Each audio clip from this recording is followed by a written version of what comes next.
I'm still working on that. Bear with me. There we go. Alright. Not sure why that's showing off as offline. I suppose we'll have to figure that one out in post. Hold up. There we go. Just gonna move this over.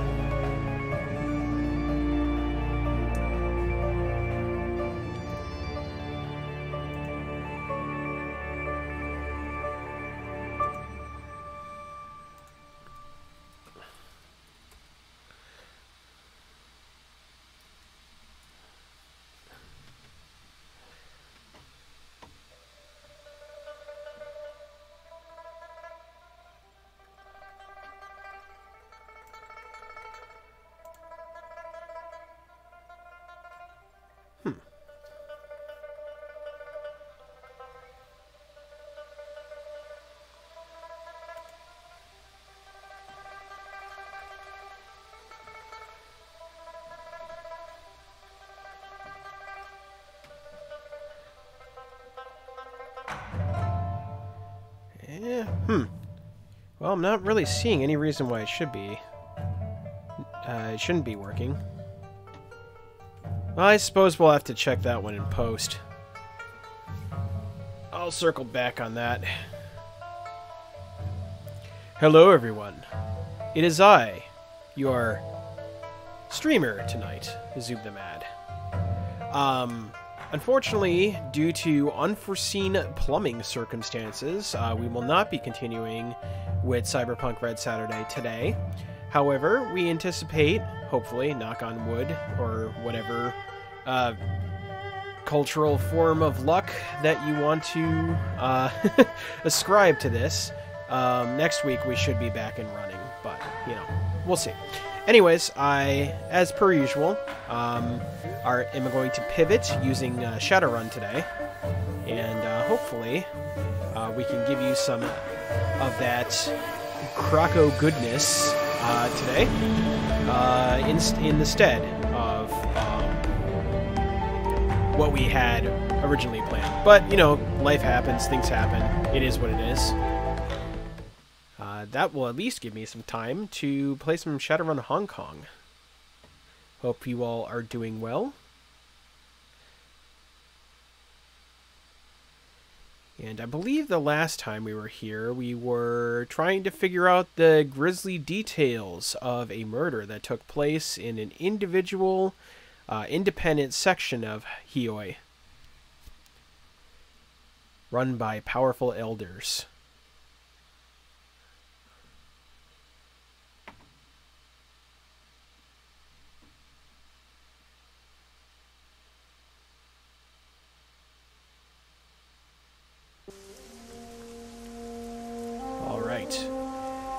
Now, I do recall, unfortunately, that we did die in that garage.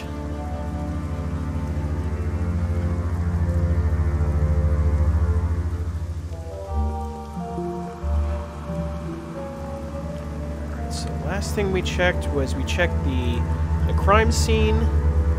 We talked to this guy, I believe, who is the de facto detective investigating the scene of the crime. And we talked to our handy-dandy little buddy over here, who discussed a lot about the intermingling politics that are happening around this area, and how people aren't too happy with one of the recent elders that have come into power.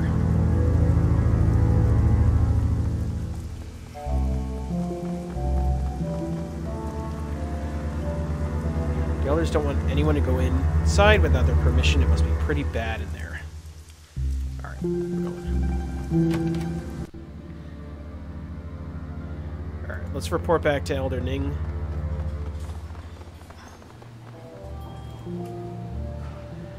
This orc woman is festooned with small circuits, tiny trid screens, and speakers. I said speakers. The trid screens display snippets of trid broadcasts from every corner of the world. The tiny speakers play counterpoint to a susurrus of voices speaking Sparenthil, Punjab, Kazakh, and other languages. Her expression is haggard, and she fidgets with her fingers as you approach. Welcome. Oh shoot, I gotta do all this again. Oh no. Oh man, this is why you should always have save files. Welcome. Welcome to the Wampoa, my friend. I am Elder Ning, and these are Elders Tan and Eep. Ning gestures over to the elf and human, who each incline their heads respectfully. Thank you so much for answering our request for help. We had nowhere else to turn. Sure, whatever. Under Tang's skin, glowing tattoos writhe and change shape. Tigers become cranes and move on to dragons. We're under threat. One by one, we elders are being hunted by some monster. As you may have noticed when you arrived, there's been another killing just tonight. Interesting.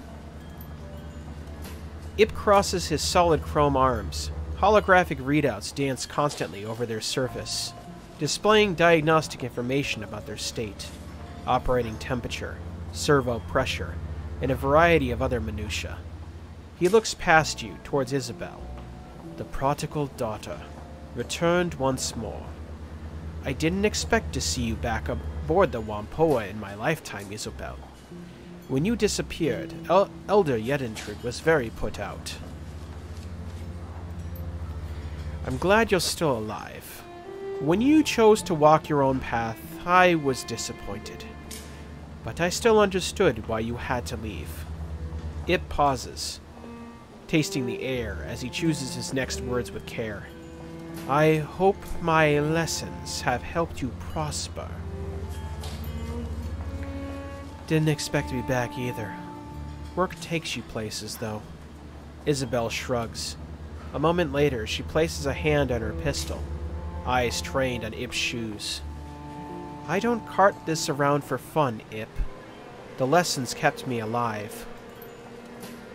Isabel blinks several times, and then looks up at Ning, her expression clouded. Where is Yedentrud, anyway? I expected her to be here. Ning shakes her head sadly. She reaches a hand towards Isabel, who shrinks away from it. She's dead. So are Gan and Nakamura. And Tong was killed just tonight. So much blood. You have to stop this from continuing. Isabel's expression remains impassive, but her knuckles grow white as her hands ball up into fists. That's what we're here for. We'll stop the killings. Thank you, Isabel. Ning lifts a hand, wiping away tears from her eyes.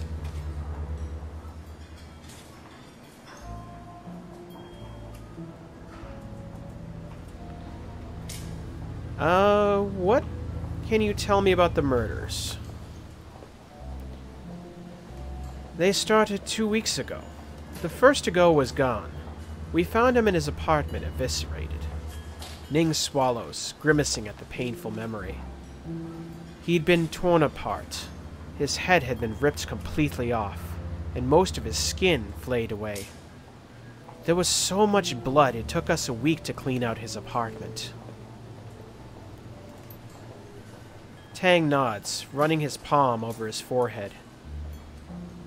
The rest have been the same. Always at night. Always dismembered. Each scene is like a nightmare. And every time, nobody has seen anything. It's like a ghost. Have you made any enemies lately? Ning shrugs helplessly. Not that I can think of. We keep to ourselves. We buy and sell technology. We're not mercenaries or criminals.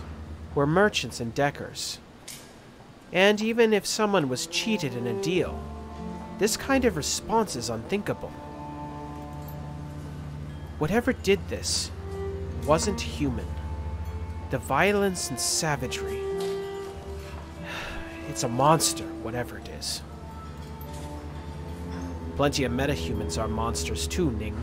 Just because it's horrible doesn't mean it's supernatural. What happened to Tong? The same thing that happened to the rest of the victims. Evisceration and dismemberment. We sent a guard to keep people out of his shop, but he'll let you in. When did he die? Sometime early tonight. He locked up his shop, but Ip stopped by to ask him about some skill chips he had. The door was unlocked and... inside. Ning lifts her hands helplessly. She opens her mouth, but no words come out.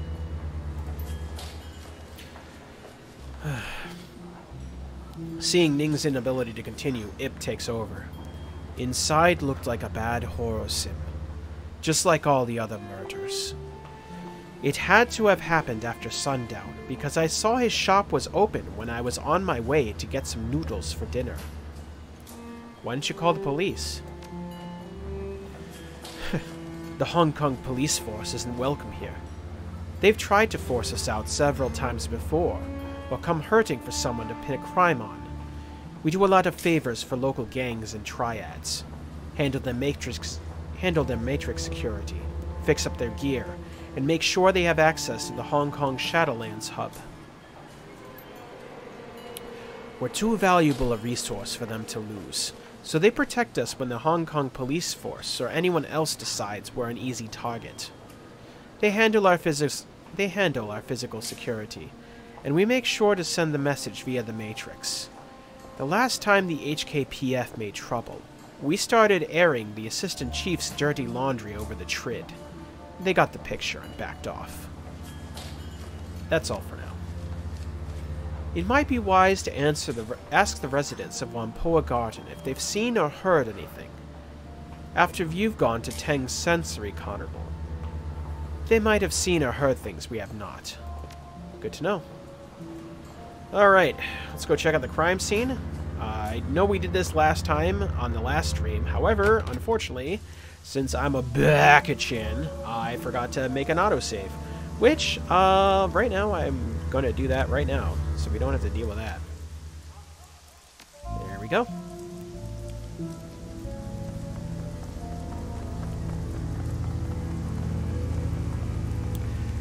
Porter Lamb at your service.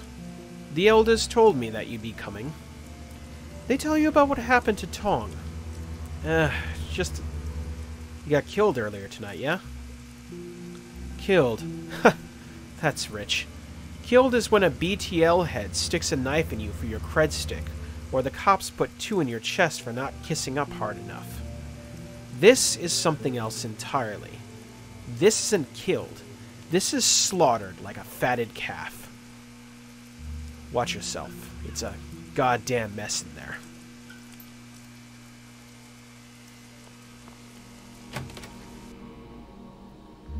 Tong's Sensory Carnival looks like a scene out of a B-grade slasher sim. The cloying scent of incest incest. Terms of service. The cloying scent of incest. Incense. Good lord, why can't I say this word? Hangs thick and pungent in the air, emanating from the small shrine in the corner of the shop. Unfortunately, it does nothing to cover up the reek of death and clotted blood. Despite the ragged remnants of Elder Tong littering the floor, the rest of the shop appears to be in good order, at least at first glance. Nothing is broken, tipped over, or otherwise ransacked. As you're about to step further into the room, you glance at the ceilings and walls.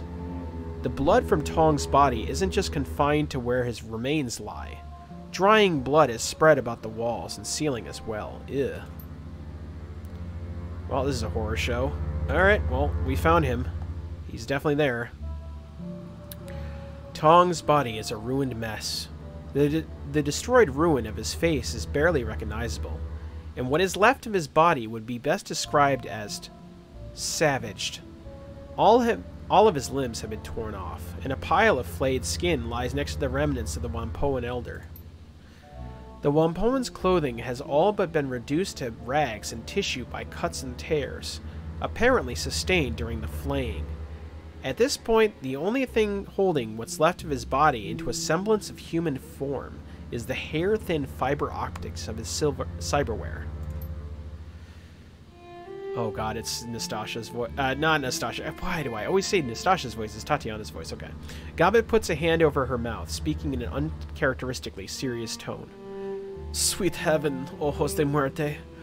I haven't seen anything like that since Auntie Wong tried to stash some creds in a devil rat's nest. Hello. It takes a lot to turn my stomach, but we sure have a winner today. This is seriously messed up. I'll second that. This isn't a murder. This is more like, I don't know, a feeding frenzy. Ugh, if it weren't for the skin, I'd say Tong stepped on a goddamn mine or something. I'm gonna have her a sense. You're the boss? You're the boss. Man, this is going to be unpleasant. Gabbett closes her eyes, taking a deep breath. After a moment, she opens them again and makes a strange grunting noise. There's no fear here, ojos de muerte. No anger either. Just this kind of satisfied feeling. Tong never saw it coming, and whoever did was professional about it. Which is pretty odd, because nobody is professional about eviscerating a body, as far as I know. You think it was a hit? I don't know why the killer was after Tong, but it definitely wasn't any kind of mindless creature, or even someone particularly passionate. It was somebody who planned this and executed it, and was glad about it. I don't know. It kind of feels like this was just business as usual. We're gonna leave it alone. Alright, let's look at this decored wall. The walls... Hello, I am. Hi, Sandman. Long time, how have you been? The walls are covered in splattered and smeared blood, most of which has hardened into a crusty, congealed paste. Yeah. Thick tracks of it run laterally. It looks like the blood has been deliberately smeared. A lot has happened, by the way. In case you're wondering, I know for Sandman this is probably like super jarring, but there is a long... years now? It's been an off and on joke, and I decided to meme it into what you see right now. Also a voice actor, by the way. As you'll notice with the tonal shifts for each bit of line of dialogue. It's a little side thing that's going on. Hey, ojos de muerte? I don't know a whole lot about science or all that, but I know what blood looks like when it hits a wall. This isn't natural. Somebody deliberately smeared blood all over these walls. See how long it looks like? See how it looks like it's got paint trails? That's because somebody used Tong's parts like a brush. Ew. So they painted his walls with blood? Why? Do I look like a psychologist to you? Maybe because they're a freak. Maybe they're one of those sick serial killers that sees murder as art? I got no clue. All I know is what normal blood looks like on a wall, and this ain't it. Some people have a bad grasp of art. I knew this guy in Kwangtung who used to make music out of stray radio static and panic button calls. Called it Crisis Wave. It was awful. Alright, we're gonna go look at more stuff. Yeah, so I've been voice acting for a little bit now. Pretty dovetails into the visual you see as well. It kind of all happened around the same time. I do corporate voiceovers for the most part. But if you also follow my buddy Chi Daddy on Twitch, you will hear a very familiar voice when notifications pop off. Tong's desk drawers are open, and the safe that's been built into one side has been opened. There's no sign of tampering, and the green light next to the word unlocked is blinking. Whoever opened the safe did it with a key fob. Inside are several blank cred sticks, but no sign of any money on them. Looks like someone looted his stash. A guy like this wouldn't keep empty cred sticks in his safe.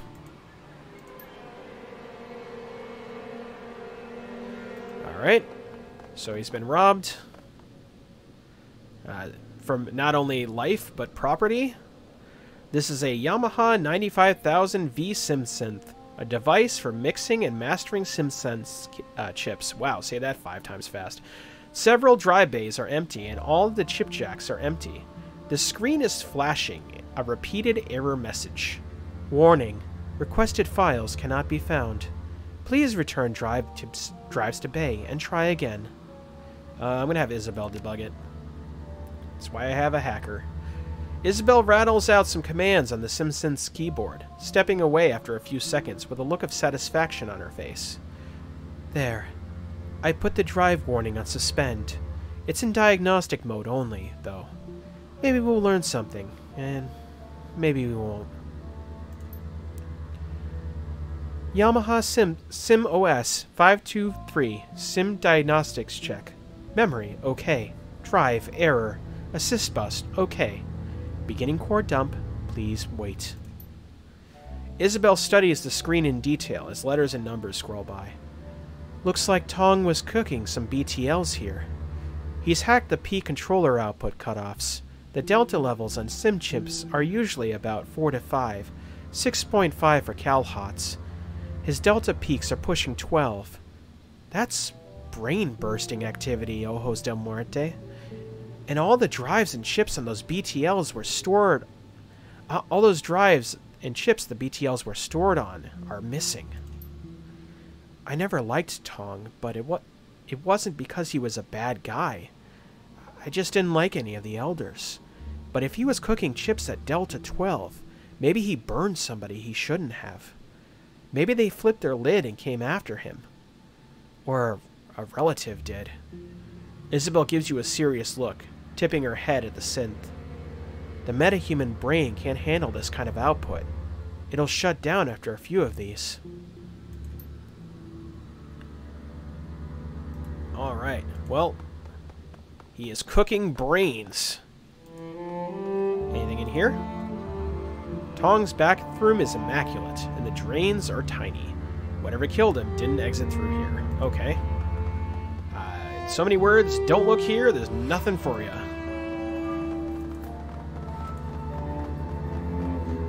I think we've explored everything, yeah? I think so.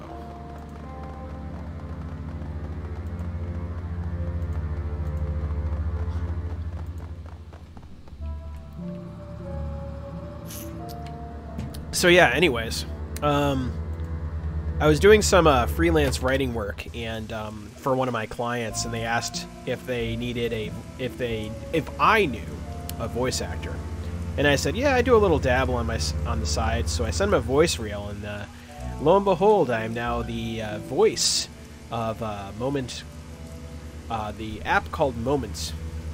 If you take a look at them, moment.club, and as they offload that product and make it available for public usage, I think you're going to hear some very familiar voices coming from that. So, yeah, there you go.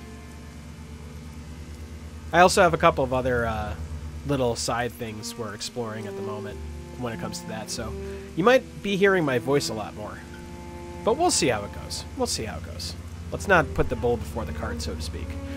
Hey there, need something else? Looks like somebody's been through Tong's things. Has anyone else been inside? Not since I've been here, but before Ip found him? Could have been anybody, really. Ip had a key to his place, but the lock's total crap. Anybody half decent at cracking mag locks would have gotten inside. What's missing? His BTLs, hard drives, and cred sticks are all missing. Yeah, oh man. That's what happens when you don't have a backup save. And you die. You know? It be what it do. This time we're going to be a little bit more aggressive when it comes to saving, just in case this happens again. So, hopefully, knock on wood, that will solve our problem. Sounds like the killer looted his place to me. All this talk of monsters, yeah, sure, there are some scary things that go bump in the night, but most of the scary bumps I hear from are handguns and gangers. See you later, Porter. Speaking of which... You won't... What do you mean you won't let me save? Oh, do we have to talk to Zippy again? Yeah, we do. Wait, I gave him a southern voice, right? I gave him Jeremiah's voice. This orc is busily snacking on a steam bun. As you approach, he wipes off one of his hands and sticks it towards you. Hey, stranger. Nice to see you. Zippy Toe Tag at your service. How are you liking Wampoa Garden? I know I said Jeremiah, but we're doing something else. I'm Ho-Ho's Del Muerte. Nice to meet you, Zippy. Nice to meet you, too. Listen, I know it's a little forward of me to just say hello and whatnot, but I'm interested in giving you a hand if I can. Zippy gestures expansively at the squalid, neon-lit streets of Wampoa Garden. This is my home, at least for the time being, and I'd like to stop these killings. We've never met before this, but I know exactly who you are. You're my replacement. The elders had me autopsy what was left of Elder Gan and Elder Nakamura after they got ripped apart, but I didn't want to dig any deeper. So since I don't know you, and I can smell a Shadowrunner a mile away, you gotta be the outsider they asked to stop the killings, right? Zippy tilts his head back, obviously pleased at his amateur deduction. Nothing gets by you, does it? I gotta be, like, super sarcastic, given the character I'm playing. See? I have good eyes. A lot of good eyes, actually, if you're in the market for replacements. Only slightly used, and they only come from certified donors, I swear. Man, I kill myself. Pretty funny, you stand-up comedian. With jokes like that, are you kidding me?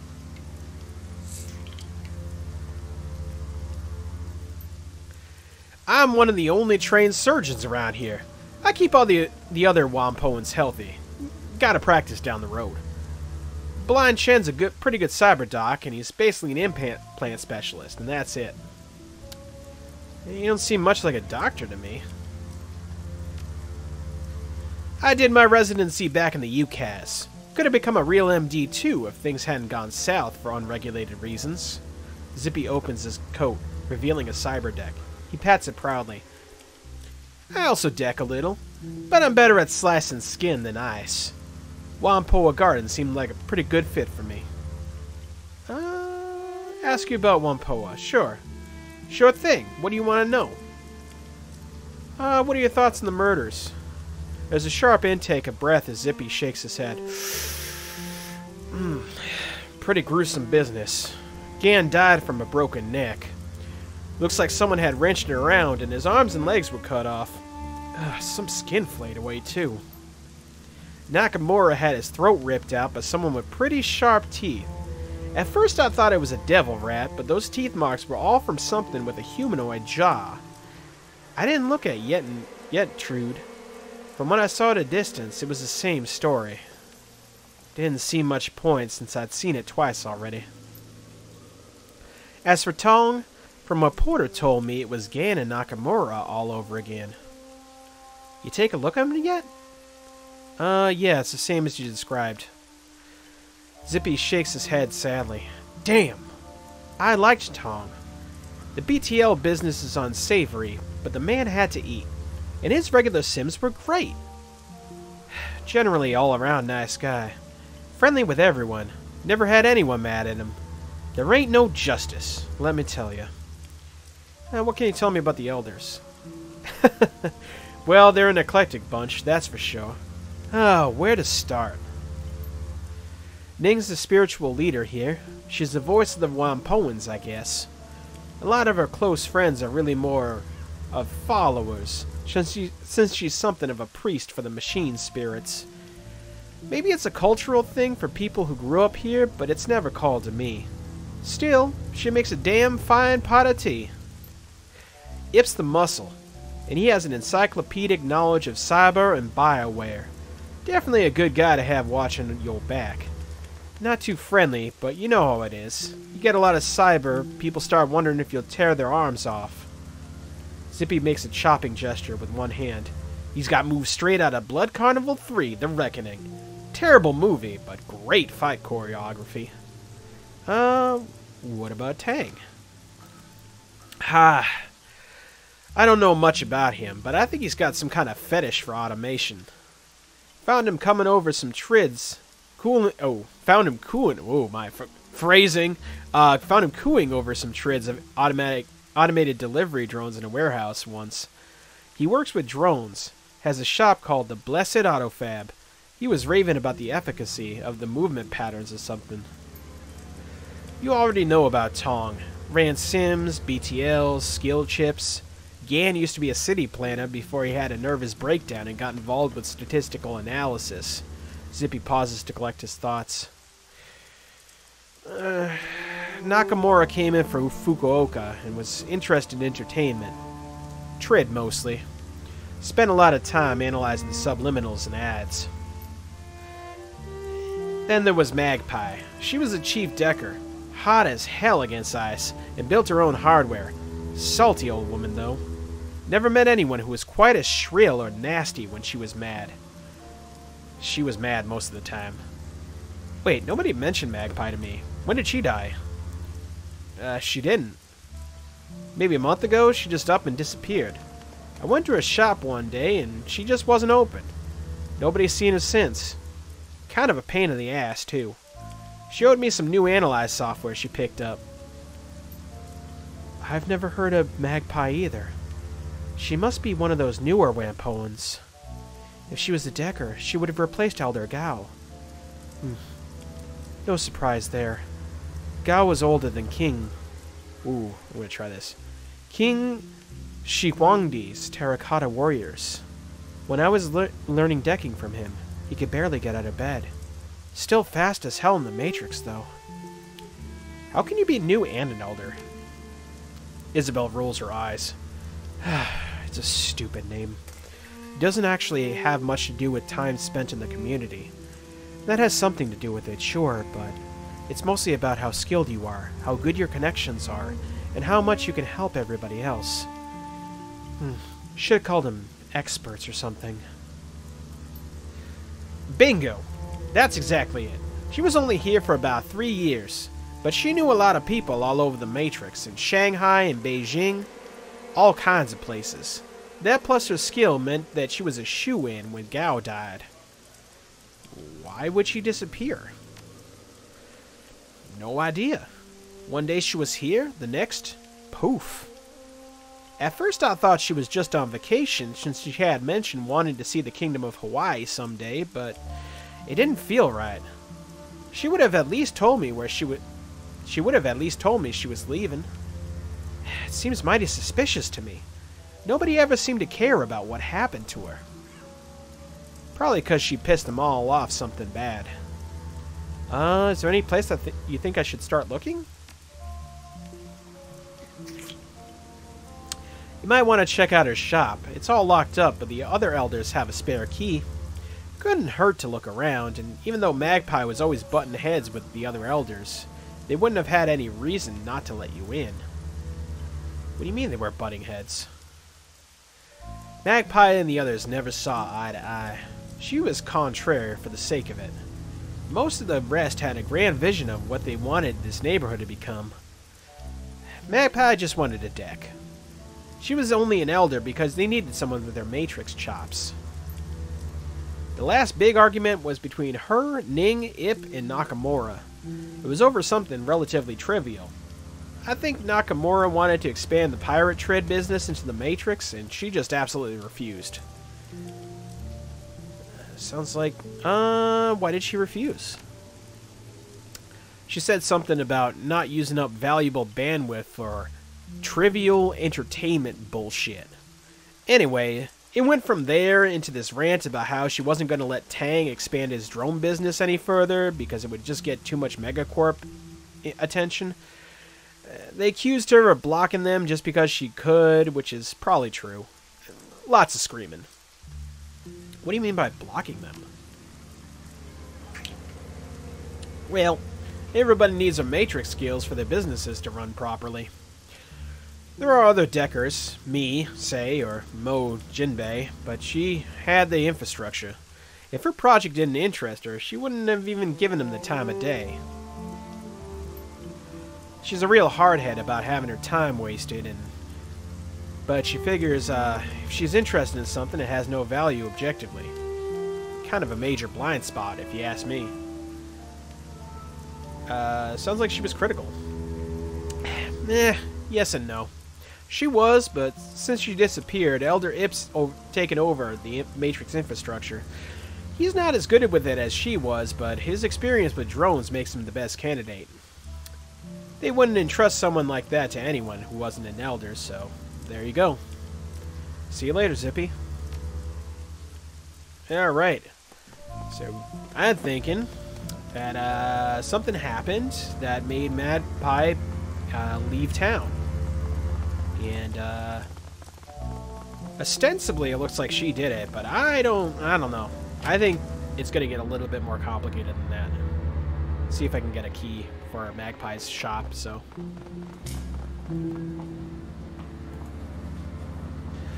Is there anything we can do for you, Ojos de Muerte? Why didn't you tell me about Elder Magpie? Why would we have? Her departure from the Wampoans isn't related to your investigation. It happened before the killings began. I'm certain she's just off sulking somewhere. Ning's tone is profoundly indifferent. No doubt she'll come waltzing back next month, all full of attitude, that life dare to go on without asking her permission. If she does, we'll welcome her back. Despite her problems with her behavior, her skills make her extremely valuable. I've taken over maintenance of our Matrix infrastructure in her absence, but I'm nowhere near her level. The best I can do is ensuring nothing breaks down until she returns. I'd like to take a look around her shop. Do you have the key? Yes, but there's a lot of sensitive equipment in there, including our community servers. We don't let anyone who's not one of the Wampoan elders in there. Why would you need to look around there? Oh shoot. I don't have any charismatic skills. Bleh, bleh, bleh. That's sad. Well, I guess we don't need to go in there. And I guess I'll be going now. Do I have any karma I can use?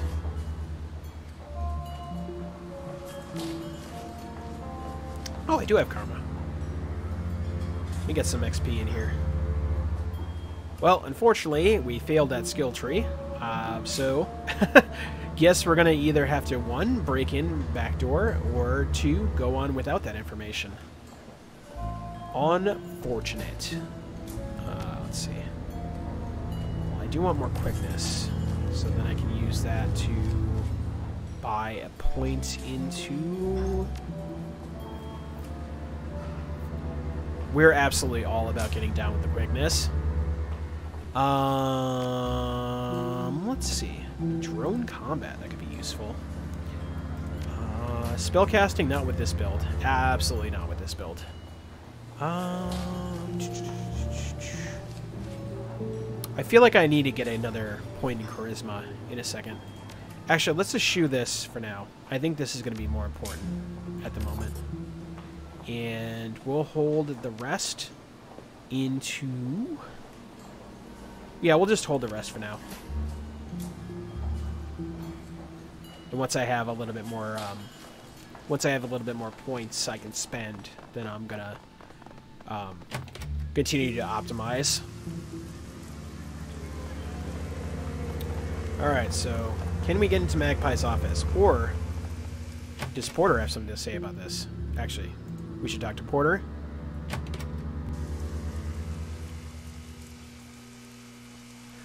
Hey there, need something else? What can you tell me about Elder Magpie? That she was a bitch? That I never met anyone as deliberately contrary as her? There's not much to say. Nobody wanted to hang out with Magpie. Even though she was the newest Elder, she acted high and mighty around everyone. She'd block details and argue against Nakamura and Ning just because she could. Why was she so contrary? It was just her nature. She loved fights and gossip. Any chance to cut someone else down, she'd take it. I guess I always figured she had some deep-seated insecurities and covered it up by attacking other people. See you later. Very high opinion you have of her, I suppose. Alright, let's see if anyone knows a thing. Because clearly they don't. Yeah.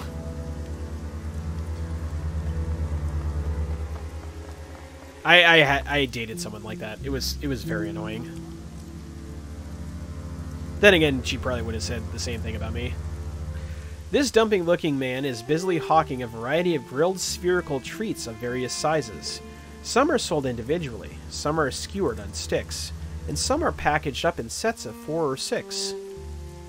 There's a nursery rhyme in there somewhere. A sign on the front of the cart reads, Keita's 1 yen yatai. A cacophony of small trid screens are attached to the cart, each playing a different trid show. Let's see. Let's give him... Let's give him Makamura's voice. Interest you in some dango? Takoyaki? Maybe a nice nikuman. That's a pork bun with Japanese twist. Any kind of tasty Japanese treat can get you that you can imagine I've got it. Maybe some curry fish balls are your speed. Keita will give you your heart's desire, providing that your desire is on my menu. Let me have some dango. Your wish is my command, good ma'am. Keita deftly pulls one of the dango sticks out of the cart and drops it into the grill. A small robotic arm slides out from the cart and begins turning the stick until balls of rice flour are a toasted brown color. Lifting them from the grill, Keita dips the entire stick in a tub of sticky brown sauce before handing it to you. The snack has both a sweet and salty flavor, reminiscent of sesame seeds and soy. The balls inside are pleasantly warm and surprisingly chewy, a bit like eating raw dough, but without the attendant chalky taste. Keita leans back, studying you intently. The trid projections from his cart cause his face to be lit in a constantly shifting array of rainbow hues. So, what brings you to Wampoa Garden, my friend? Somehow I doubt it's just the street food. I am looking into the killing of the Wampoans. Keita shivers, wrapping his arms around his body. I've been hearing about it a lot. Haven't looked too closely though. It's just none of my business, you know? Got any thoughts on him? Yeah, ignore them. Keita shrugs indifferently. I saw the crowd down at Tong's Sensory Carnival earlier tonight, but I didn't know the guy very well. I'm a Trid fan. He liked The Sims. Not a lot of crossover between us. What can you tell me about the people here? We're tech heads, deckers, riggers, Trid pirates, and everything in between. If I had to define this place, I'd say it's Asia's mecca for people like us. As for the elders, I can give you the basics. I'm a small fry, so we're not exactly on social terms. Ning's some kind of crazy tech witch. She summons up spirits and casts spells, and works as the spiritual center of the tribe. She's a lot craftier than she seems, too. She has this mother-to-everyone act going on, but I've watched her manipulate people into doing all kinds of stuff they wouldn't normally do, and they thought it was their idea the whole time. Magically, you mean? No, I don't think so. She's just really good with people.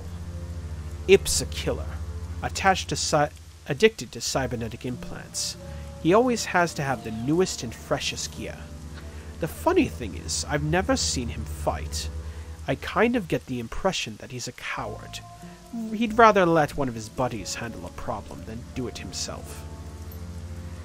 All I know about Tang is that he loves drones and does a little decking. Frankly, I find him kind of boring. All he talks about are his neural networks, dark knowledge, and evolution of machine learning. Like I said, boring.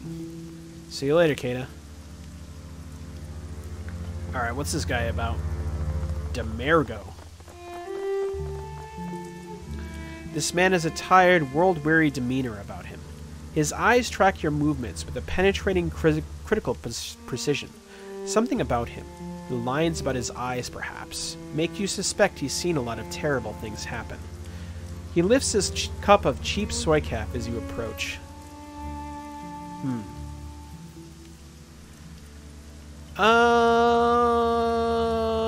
let's channel a friend. Let me guess. You're one of those freelancers the elders are paying to look into the murders around here. That's right. Who are you? Call me Demergo. I'm not one of the Wampoans, but I've been here long enough that they don't think twice about me being here. Demergo drains the last of his soy calf in a large gulp. So, what have you found so far? You're awfully curious for a random guy. Professional courtesy. I used to be with the New York Police Department as part of the Thaumaturgical Research Division. Part of the CSI branch, except I did the magical investigation while the other guys pulled prints and checked blood samples. Demergo tosses the soy calf cup into the nearby garbage can. It bounces around the rim and rolls inside. When I hear about shit like this happening, I keep my ear to the ground. Old habits, you know. So why aren't you investigating it? Elder Ning asked me to look into the killings after the first murder. She couldn't afford my fee, though, so I took a pass. It's not just about the money, either. Demergo shudders, folding his arms across his chest. You see that stuff day after day, you pay a price. It eats away at you. Yeah, I know. That Crocodile is, like, out of control. You love it. You just love it. I thought I set up the webhook well as well. I think it's the limitations of the technology.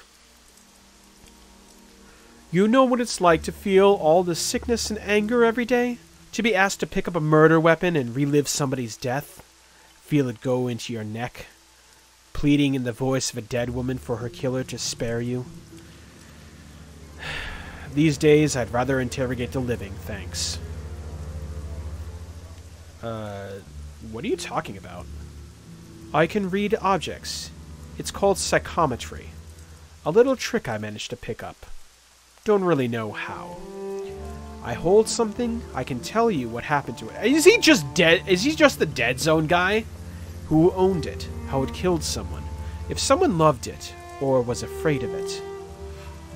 Useful, but it'll tax your heart. This is straight up the dead zone guy. This is...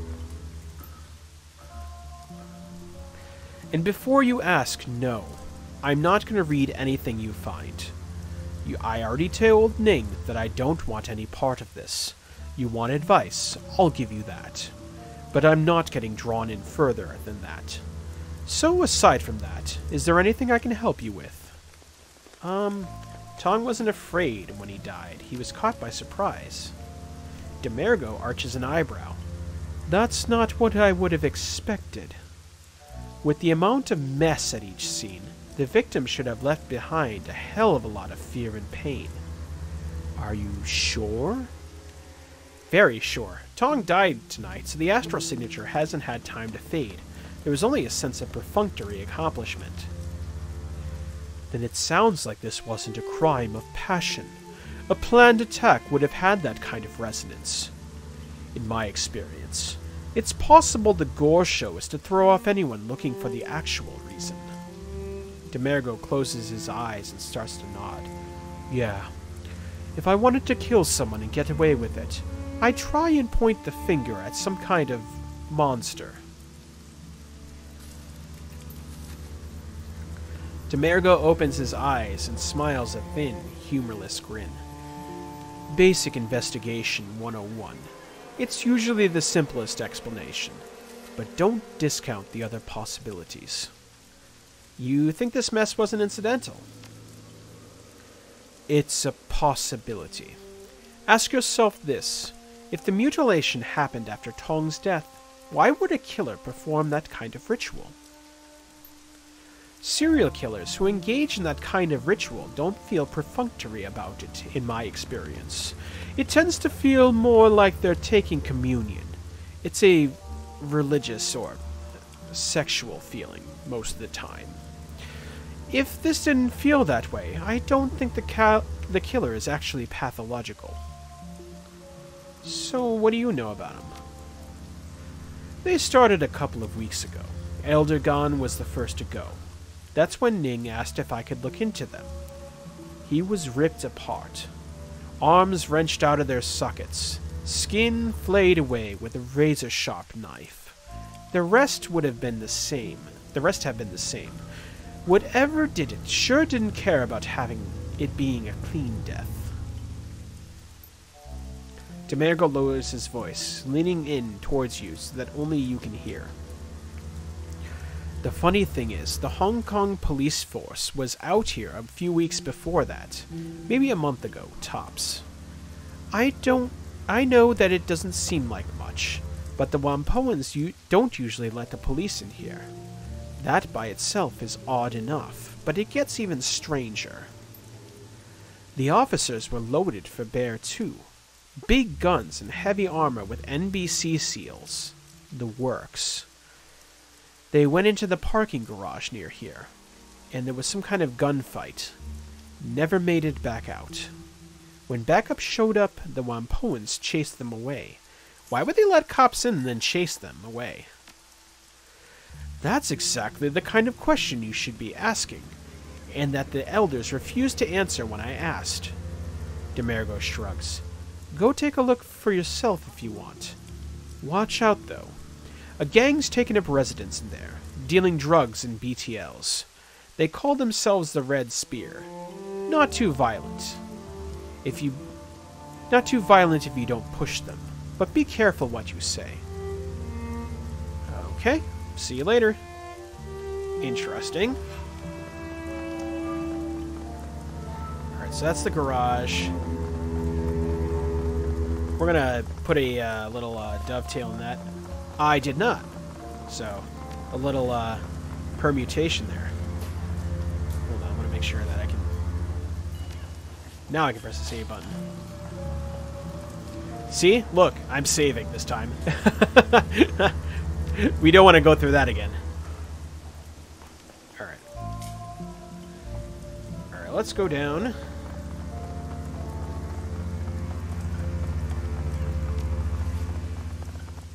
Get the key to Magpie's shop. I really want that key, but I don't... Oh, does it? Oh, it didn't work. Damn it. Alright, I gotta figure that out. I know Chi also has problems with this all the time, so I'll have to look into it in a little bit. Remind me that I owe you an emotional damage. What a weird sentence to say.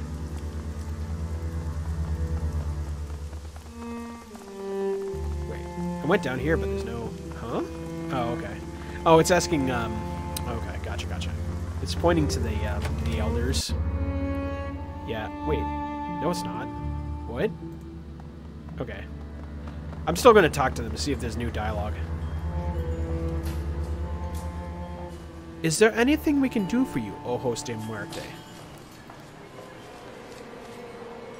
Why did you let the HKPF into Whampoa Garden last month? Tang is taken aback by the question. For a long moment, he says nothing. When his composure does return, he speaks deliberately and with great care. We generally don't let the police into Whampoa Garden, it's true. But in this case, we made an exception. The police were very polite and offered to look the other way over some of our deals with the Loho Yoa pirates. They also made it clear that if we refused, they might not only take an interest in our deals with the pirates, they would call in the Special Duties Unit and force their way in. We have repelled the Hong Kong police force before, when they tried to push us around. We could probably drive off the Special Duties Unit as well, but the cost in blood would be too high. Ning shrugs noncommittally. Since they weren't hunting a Whampoan, we saw no reason to refuse the request. Who are they here for? They didn't say, and we didn't ask. The HKPF isn't exactly forthcoming about their business, and we've found that the less we know about their interests, the safer Whampoa Garden is. When you take an interest in the police, they return the favor. As far as I know, they went into the parking garage, there was a gunfight, and the police never came out. More showed up a few hours later, looking for their missing officers. We didn't let those in, though. We just delivered what was left of the bodies to them. Why didn't you let them in? We were willing to allow a group of 4 in because they asked politely.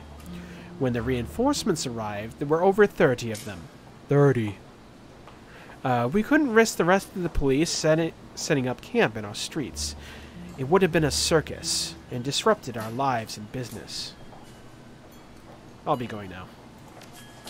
Oh, there's some other people I can side chat with. Rainbow, huh? This woman sports brilliantly hued hair that shifts colors. Oh, she has tech hair. Scintillating with every passing moment. She is powerfully built, a natural athlete, or someone who works out a great deal. Notably, a large shotgun rests in an arcade cabinet next to her. She's a street Sam. She has to be. She affords you a short glance as you approach. When she speaks, you'll notice a peculiarly lyrical accent to her voice. Okay. Let's see how I'm going to interpret this. Something I can help you with there, friend. You're throwing me off my game, and I'm trying to beat me this score. Tank Wars Europa? I haven't seen one of those cabinets in years. The woman's mouth twists up to a wry grin. Aye, me neither. Managed to find this one near by accident. But I heard the music and thought, hold on there, Rainbow. You know that tune. After a few moments, Rainbow's game is suddenly over, her tank obliterated by a barrage of air-to-ground missiles. She hisses her breath and through clenched teeth. I think it's supposed to say she hisses her breath through clenched teeth, but little typo here. Piss on me, you mum! Right robbery that was. Right then. Rainbow shakes her head again and turns to face you fully. You don't seem like them Wompoans. They might touched ya. Maybe you are too, but you don't advertise it like they do. What's your story? I'm looking into the murders that might have been happening. Oh, that's some nasty work. Bodies hacked up, chunks bitten out of them. Make sure you're loaded for something big and ugly, that's for certain. Where are you from? I can't place the accent. It's not just because Zuba's accents for UK countries are out of whack. Born and raised in Dublin, down on the banks of the Liffey. Spent most of my early life there, working security on sacred spaces. You know, historical sites or undeveloped land. The Green Movement was big in those days. It was a bit like being a park ranger, but sure didn't beat some desk job. Spent a lot of time around the county, Dublin and Wicklow. I always loved animals, and I found out being a ranger put me in close with them. It was a good time, yeah. Making sure the buildings, new species like bogies and centaurs didn't upset the ecology of the Wicklow National Park much, and kept the nastier bits like the Ichuseg from running amok around populated areas. What's that, an eat whiskey? Nay. Ichuseg. Usay is just the word for water, which is how whiskey got its name. It's a cannibal of us. Basically, if you never heard of an Ichuseg, be glad. It drags you into the bogs to kill you. Sometimes people call them kleppies, on account of the water plants they pop out of. Anyways, as I was saying, problem was I started to develop this wee knock. Just a small thing. I keep magic from working when I'm around. Spells don't go, spirits fall apart, and the power critters get real feisty, yeah? To make things worse, this was around the time Liam O'Connor threw his coup and formed the Tirana Nog. With all this fancy talk about elves and ancient magic, it was a bit scandalous to have a woman god in ancient sites that wasn't just mundane, but also killed magic around her. So I got fired. You're older than Tirana Nog? Bang on! And I don't look a day over 25, do I? Rainbow flexes one arm, grinning widely. Aye, I'm Irish. Not one of them noggins. Pack of punters, the lot of them. Always going about the ancestral lands and the glory of the past and all that bullshit. I saw them kick dozens of old Irish families around their land just because their ears weren't pointy enough, or they didn't meet some stupid arbitrary criteria of old nobility. It was just the kind of thing that brought back the IRA, just like in the bad old days of the Troubles. The Skeevers and New Tier didn't pay for the land they took, they just had a pack of bullies with guns. Rainbow scrunches her face up into a disgusted sneer and mock spits at the ground. I've always been sympathetic to the little guy in a fight. They offered to pay for me help, so I said yes. Simple as that. So you became a terrorist? Don't be so dramatic. They fixed me up with a cyber stitch and gave me the lot of the kit I got on me now, in exchange for going overseas to work for them. Smuggling, running guns, making contact in Europe. Same kind of shite all revolutionary groups do. Seeing as how I got my own fam kicked out of their house, I was glad to do it. I still work for them these days, but there's a lot less of it. Matey Day cracked down on dissidents for good. So what are you doing in Whampoa? Me? I'm a bit of a game hunter these days. I get into stranger places, look for some kind of paracritter I haven't seen before. And then I put a button in it. Only the nasty ones though. No point in hunting a talus cat or such. It's the only things like gargoyles, bar guests and whatnot. All of the work I did with them in my youth does a good job of keeping me alive. I was out in Jakarta last year, hunting one of them Indonesian vampires. You heard them? Call them Leok or Panagaglians, depending on who you ask. Their heads and guts come out of the body cavity and they fly around like a giant messy pile of pasta. Rainbow bares her teeth and pantomimes flowing down. Took me a solid 2 months to track her down, but I did.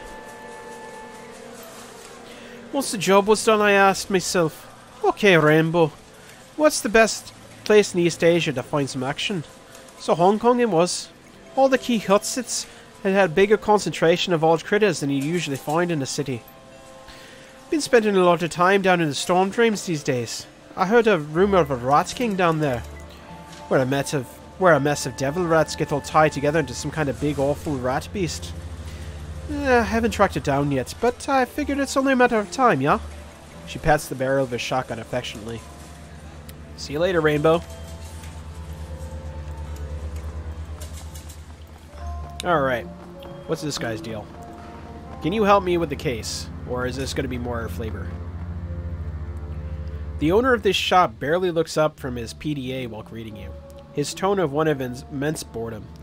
Welcome to Ming Vong Matrix Materials, aka MVMM. What can I get you? Alright, show me what you got.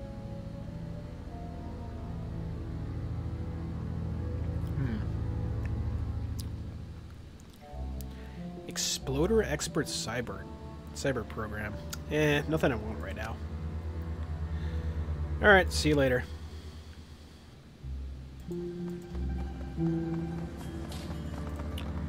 Alright. Let us see what else is on the plate. There's gotta be some other way I can get into Magpie's shop.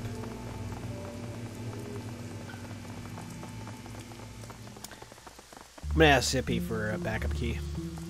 Maybe he's got one. Hey again, how can I help you? See you later, Zippy. I guess you can't help me. I did. Oh, I didn't talk to the guy up here. That's right, because it was from a different. Breaker Hui. An imposing troll stands in front of a stall, overflowing with weapons of all sorts. Pistols, rifles, and even brass knuckles overflow onto the rug around them. Oh there. You look like a woman who understands the value of self-defense. Breaker Hui at your service. And I can promise you, I can help you defend yourself. What do you say? Want to take a look? I'm more interested in information. Yeah? Tell me what you want. Maybe I can help you out. You know anything about Elder Magpie? Never met her, thank God. She ran with the Deckers mostly, since she dealt in chips and software. I heard she was hard to work with. I think the phrase I overheard was that she shrieked like a harpy with a fresh corpse. I don't know. You should ask Zippy, though. He's a sharp one with a deck, so he'd know better than most. Yeah, I already did. What are your impressions of the Wampoa Elders? Can't say I associate much with them. They organize big trade deals with the Lohodioa pirates, the triads, and legitimate businesses. They tell us if somebody's been blacklisted, and dispense justice when someone breaks the rules. Beyond that, they just leave us alone, and I leave them alone. I'm just not important enough to register on their radar. Notice anything about the murders? Just that the elders have been getting hacked apart. I try to stay away from it all. No sense painting the crosshairs on my own forehead, right? The troll shrugs indifferently. I'm nobody important, and I aim to keep it that way. Aside from Tong, who slings BTLs? The Red Spear Gang. They run up here sometimes, but they don't cause any trouble. Check out the parking garage south of here, though. They usually hole up in there. Step light, though. If they don't know you and you cop an attitude, they'll put you in the ground. Funny thing, I heard there was a shootout with some Hong Kong police in the garage a month ago. I was away at Beijing in the time, so I didn't see it directly. But everyone was talking about it when I got back. Why is that funny? Because we don't let the HKPF in here most times. We shoot at them if they try. Every time they come in here, it's bad for us. Because they're always looking for a scapegoat. Why would the elders let them in? Nobody knows. See you later. Well, I know. They were basically strong-armed. For dubious purposes. Should I hit the garage? I'm gonna hit the garage. Hold on. But before we do that...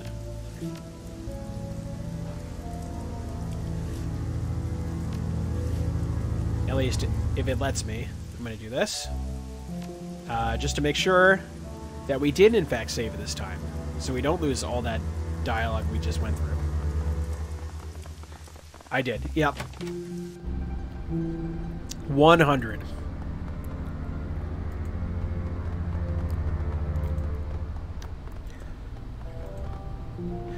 That's far enough, lady. The woman hefts her weapons, tossing a nod to the gangers behind her. This lot's our turf. If you're looking for a fix, you're welcome to trade. If you're not here for business, clear the hell out. I'm gonna give her a little bit more sass. You try and wander around our turf, we're gonna have to air you out. So what do you say? You looking for a little pick-me-up? A little nitro to give you some pep? Maybe you want some chips, take that edge off. You want it? I got it. What happened in the fight here? As far as I know, some police showed up looking for somebody. They got in here, all of them got killed. Whoever they was after was long gone by the time we showed up. Used to be a lot of Wampoans living in here. They all cleared out, muttering about ghosts and shit like that. Have you heard anything else about the murders? Yes, that is why I am walking the tightrope between pleasantry and potential violence. I would have to go off. So I'd basically have to get out of sight and then use the holster command. So I'm not going to choose any dialogue options that would get me involved in violence immediately. Due to that, yeah, exactly. Nothing much. I tell you what, though. I got a guy named Kang, and he was down in the storm drain system last week. Something was moving down here. Big, too. Man-sized. But it wasn't speaking any language Kang understood. Kid beat feet back here as fast as he could. Dumbass dropped his stomach... Storm drain... dropped his stomach, good lord. He would have had bigger problems. Dumbass dropped his storm drain key on the way out, though. You want to go looking for whatever it was, you're going to have to get a new key from somebody else. Kang stole his from a city worker. Who else might have a key to the storm drains? There's a guy named there we go. That's right. That's how I got the back door last time. There's a guy named Porter Lamb who's got his keys to pretty much everything now. Pretty much everything. He's somewhere between a cop and a handyman. Yen also mentioned some elf woman with a crazy colored hair who managed to scam a key. Oh, Rainbow. Rainbow has one too. He said she hunted paracritters down there. Devil rats and shit. I like Rainbow. She's charming. Sounds some of these BTLs you're selling looking awful lot like they came from Tong's shop. Yeah? So what? Why do you care? Must have gotten them recently. How did you know Tong was dead? It's like this. Broken Thumb Yuen was walking down the street and sees this guy going to Tong's joint right at closing time. Tall guy, hunched over. Had this shitty gray rain poncho draped over him. Now, Yen figured this was weird as hell, so he posts up and waits. He figures the guy will come out soon, because Tong's closing up shop. Nothing for a whole 15 minutes. Guy comes out, hustles down the street with nobody saying boo. I figured he was waiting for an ebb in the crowds. Yen sees some blood smeared on the door, though, so he goes to check it out. Inside? Total carnage. But you know what? Tong's not going to be using his gear anymore, so the hell with it. Yen jacks a lot of it. Well, business is business. You're damn right it is. That's all I know. The guy had to be the killer. Tall, gray poncho, hunched over. Also smart about how he came and went. So far they've been pretty reasonable. I don't know why, like, if I have no other choice then I'll attack them. But, yeah, because last time I got absolutely trounced. I feel kind of bad. They seem pretty chill, considering the fact that they're, you know, outlaws. Can I look around this garage? Woman, are you deaf? What the hell did I tell you? No, you goddamn well can't wander about our turf. The ganger shakes her head, mumbling something about idiots with no memory. Never mind. Alright. See you later. Because I don't want to buy drugs. Alright, so let me go talk to Porter. See if I can get, I'll go through the back streets like I did last time. Go talk to those Russians that are hiding in the sewers. And then, from there, maybe I can use that opportunity to gain some more karma and make myself a little bit more charming, so I don't have to fight an all-out duel like the last time. Oh, wait. You're up here. Whoop.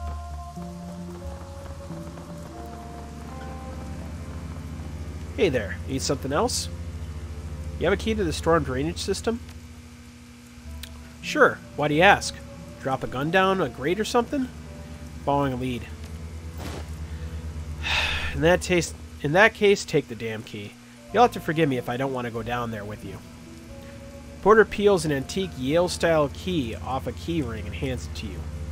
Knock yourself out, woman. There's an entrance up by the Jade Mountain restaurant. Can't miss it. See you later.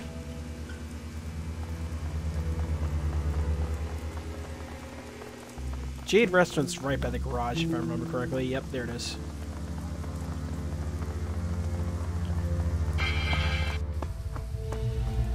Alrighty, let's go find the body. I think it's over here. We're speed running back to where we were before. The disgusting pile of stinking human remains smells strongly of blood in the first stages of decay. The arms, legs, and organs here are heaped together like stacked firewood, leaking blood and gore across the floor. The parts contained therein appear to have been sliced away from the parent body, rather than torn or bitten. Judging by the clean edges on the cuts, the blade used to sever these parts was extremely sharp. This is a whole world of messed up, Ojos de Muerte. Isabel takes a moment to suppress a retch. You think the killer stashed these here? They're stacked. They've been organized. Yeah, this is our killer, all right. Looking closer at the pile, one part stands out. It's a severed forearm, and it's covered in tattoos. Words in a Slavic language and a shining lighthouse adorn the forearm, and ring-like images are inked on each finger. On the back of the hand, there's a skull inside a square. Whoever owned this arm isn't likely to be Wampoan, as the tattoos look like they were poorly drawn and inked by hand, rather than a machine. Most likely Russian criminal tattoos. Yep. Anyways, gotta go talk to the Russians. Convince them not to kill me. Or having to commit violence upon them. I'm gonna take this necklace. Lifting the necklace out of the drain, you turn over in your hand. It's a simple silver pendant on a chain. The silver pendant depicts a long-tailed bird in flight. A magpie. There's the evidence. And here is where the Russians are hiding. As you round the corner, you hear voices speaking just loudly for you to make out coherent sentences. The speakers are definitely not local. They speak with a slight Slavic accent, and their clothing is heavily armored. I'm going to try a Slavic accent. No promises. Around them are a number of crates and boxes, all mostly filled. It looks like the gang is... well, it is a gang. The group is packing up. Yaroslav says the boats will be ready tomorrow morning. He's gotten everything arranged with the port authority. We moved the goods to his warehouse, and he'll handle loading them onto the ship. And we can get paid right then and there. The orc spits on the ground. I'll be glad to be done with this filthy place. I will too. I hate having to hide in these damn drains. It stinks down here. I can hear the devil rats running down the walkways. It's a mess, and it's disgraceful. Crocodile. Oh, thank you. I appreciate it. Thank you so much for the raid and the follow. And also, Chi Daddy, how you doing? I can hear down the walkways. It's a mess and it's disgraceful. Aw. Look me into the look into my eyes. Fair enough, I suppose. Sup sushi. I am here. I appreciate it. I had a dentist appointment. It's really hard getting an appointment with a veterinarian around here that isn't gonna like be solely for dogs and cats. You know how it is.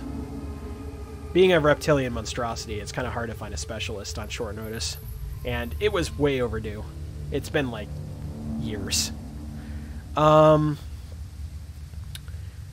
Alexander still isn't back from his little trip. We'll have to leave him behind if he doesn't get back soon. I know, Galina.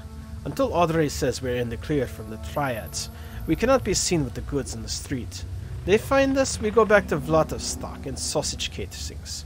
Those red dragon mudaki don't screw around when it comes to protecting their turf. Yeah, who knows? Maybe Alexander was stupid and they caught him. Either way, we have to lug this crap through the drains for a few clicks. The orc woman sniffs the air suspiciously, and her eyes dart to the dark tunnel you stand in. Before you have a chance to get out of sight, she locks eyes with you. The orc lifts her chin as she regards you, cracking her knuckles.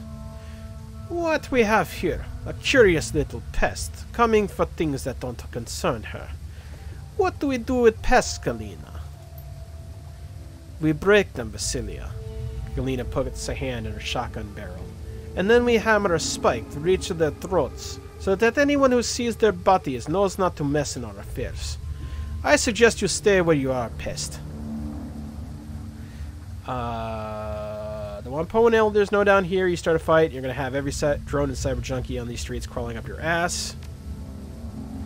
Some of the cockiness goes out of the Russian woman's eyes. She shifts back and forth nervously, shooting a glance at the orc. Finally, she lifts her shotgun, sighting along the barrel. You think we're afraid of these little worms? We think we're afraid of you. Don't make me laugh. We could be out of here before they realize you're missing. You think those crazy chipheads would give a shit about what happens down here? I don't think so.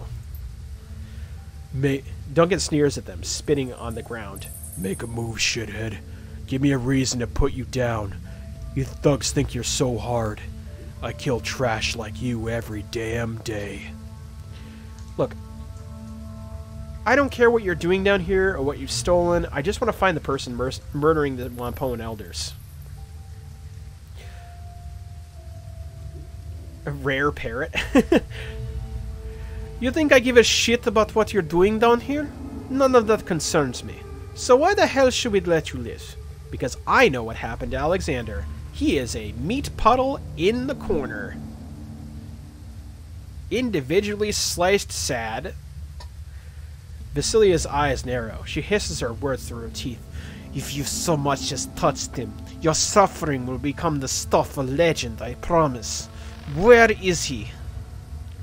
The serial killer I'm looking for killed him. Why should we believe you?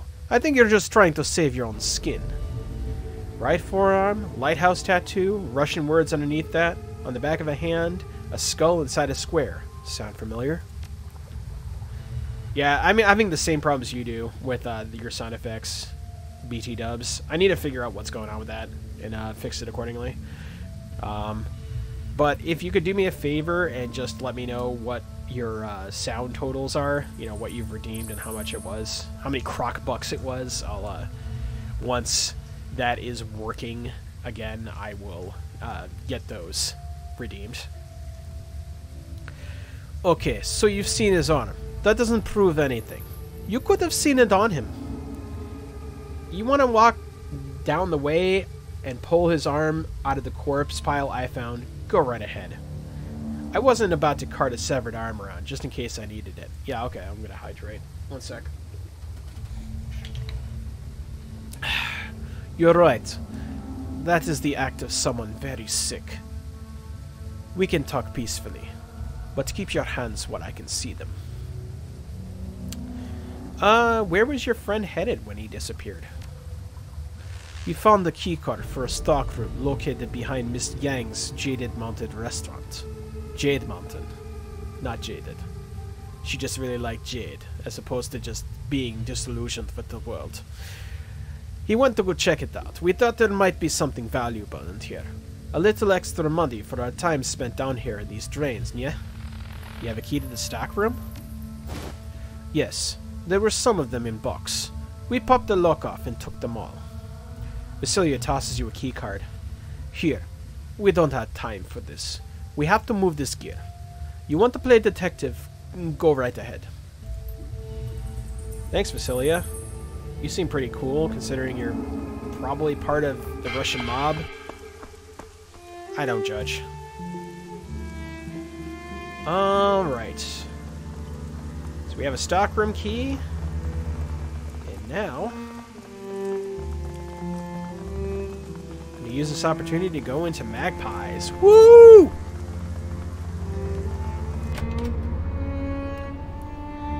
Alright, what do we got? Open door. Anything useful in here? Food.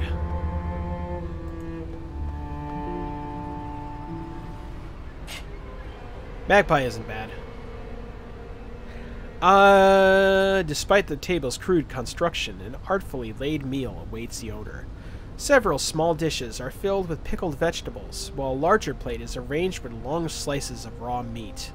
The meat is in a pale pinkish white, like raw pork, and is covered in a light soy marinade. I have a feeling that I'm not supposed to be here, that this is going to trigger something. Poking at the raw meat, you discover that it's surprisingly tender. What's more, it has a faint aroma of marinade, as if deliberately prepared. Yeah, I'm leaving that meat alone. That's definitely poisoned. Like, hell nah. Let me go talk to the, gangers, because I feel like that comes before this, in terms of it triggering the next major chapter flag.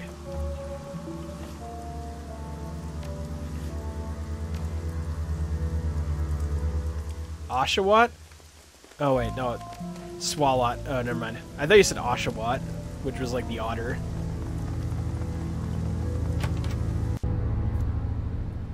I am not up to date with modern Pokemons. Yeah, I'm gonna get yelled at. Oh no. Damn it. I just wanted to see how far I could go. That was immediate. Shit. Alright. Welp. Good thing I saved.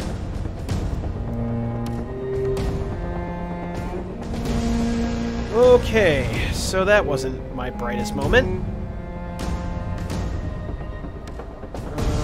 This technically puts me into... Actually, I'm gonna put her behind this...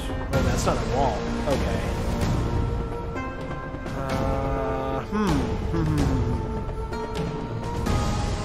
Let's do this.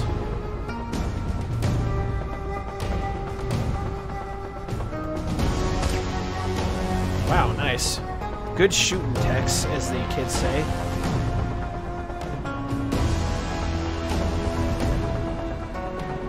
Oh, okay, and okay. So what we're gonna do is we're gonna do this because I already know this is gonna go bad. And what we're gonna do is we're gonna take them by surprise because at this point, if we're not gonna have a civil conversation with them, and we need that evidence, I'm sorry, but you gotta go. And I'm gonna do that in the most marathon safe way possible. That's fair. Look, I'll take those nuts by surprise if you contribute to my only Crocs. I'm not above that. You're a damn fool if you think I am.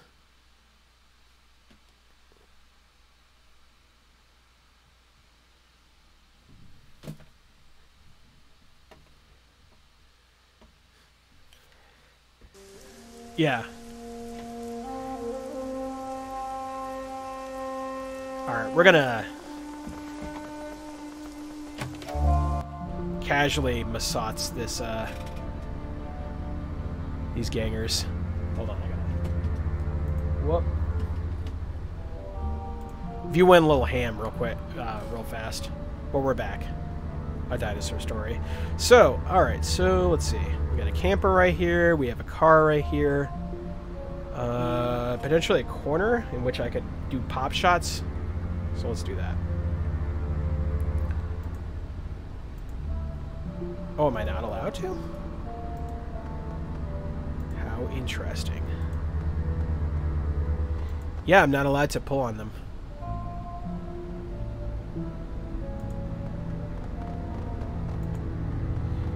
Huh, okay. It's like they planned for that contingency. It's gulping? Oh, there it is. I needed these nuts soundbite. Can I look around this? I already asked them. Got him. Yeah, well, I guess we have to declare our intentions. And regardless of whether or not I feel like I should have the right to sneak up on them and pull a shot on them, the game says I don't, so I guess this is what we have to do. Alright, so we have two. Priority is going to be to get the sniper into position. Shoot. There's really no good spaces for stuff, huh? Yeah, you know, you're right. But at this point,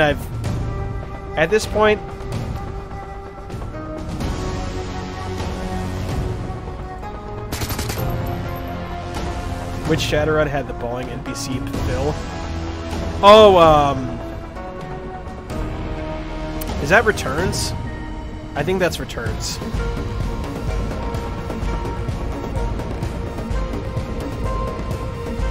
Alright, so this guy's got heavy cover.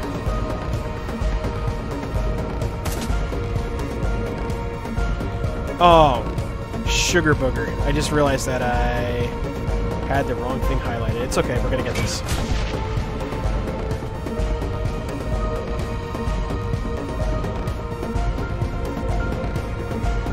Let's see. We want less people on the turn order.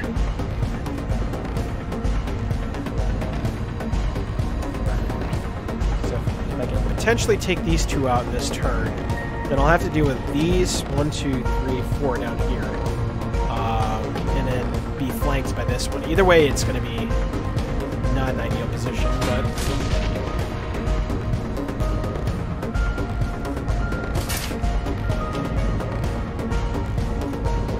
Ah, damn it. Alright, that guy just rounded the corner, too. Alright. Ow.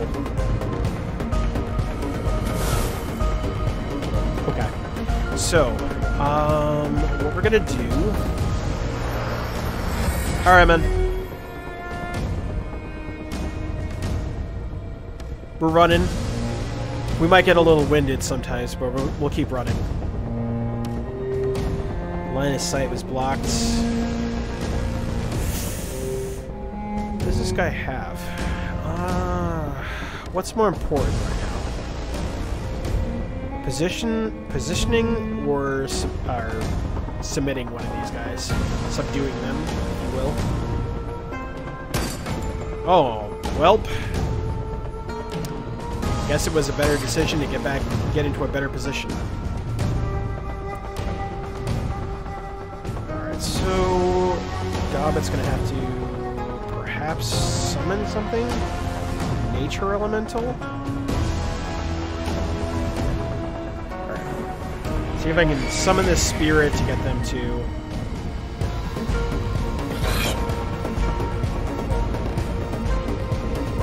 Bro, what's with you guys?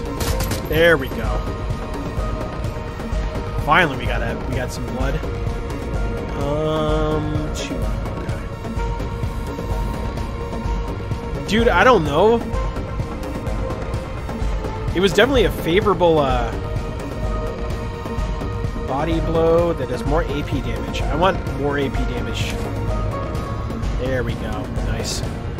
And we'll go ahead and bash this dude because he's critted. Wow. A crit of 1, huh? Alright, well. It is what it is, I guess.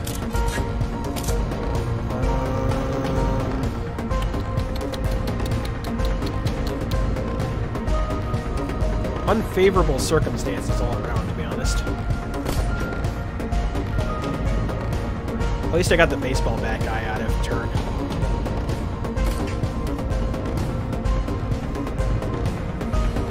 Then look at Isabel to drop. Why did they...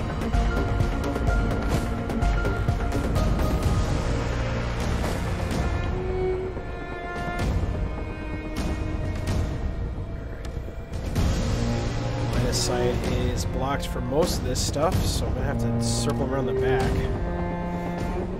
That, or I will... How is this only... Okay, that's why. Yeah, I'm just gonna pop at this guy.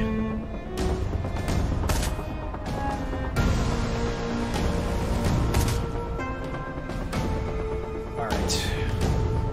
So I'm gonna pop haste on one of these guys. Oh, I don't have enough action points for haste. Damn. Alright.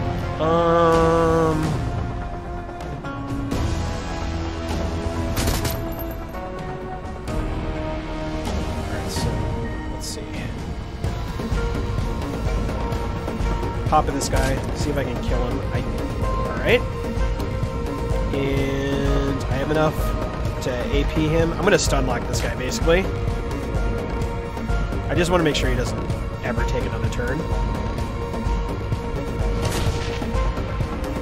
Very good. One less. And I don't want to pop...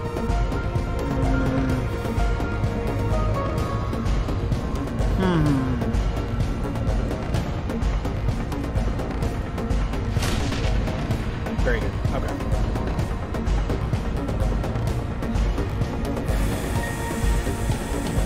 I do want to give him more AP. Good. Okay, good. I didn't lose control of the spirit. That would have been bad. Let's use him to try to kill this guy, maybe.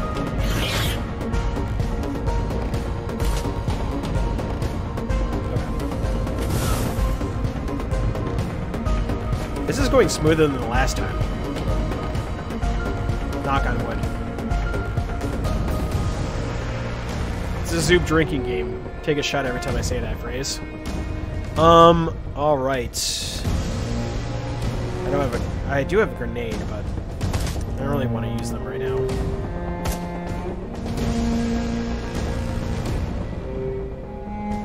Alright, so once again, how does she only oh, she must have got hit.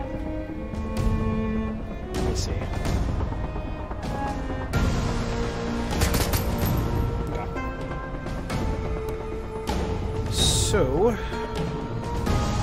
theoretically, I could kill this dude.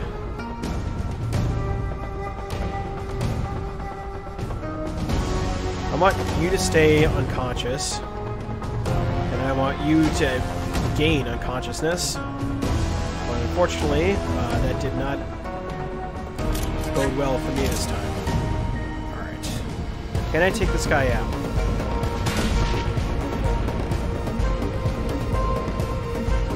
%7 chance, still pretty good. Take those chances. Ow. There we go.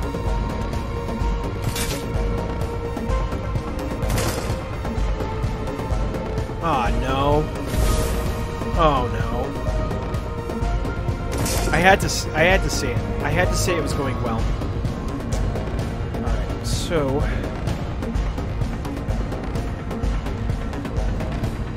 line of sight is blocked on all these. Damn it. Alright. Yeah, I'm just gonna focus fire on this guy, take him out, and then make my way around the car.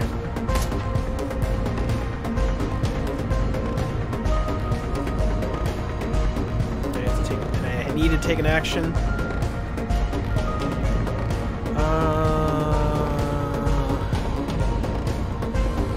Give you accuracy, because I want to make sure that you kill with the next hit.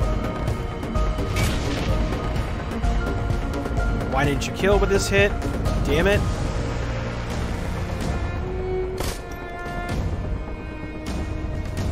Uh, 10% chance.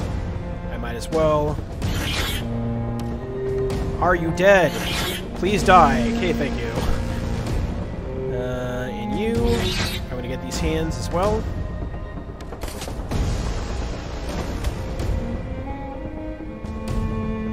Oh boy. Okay.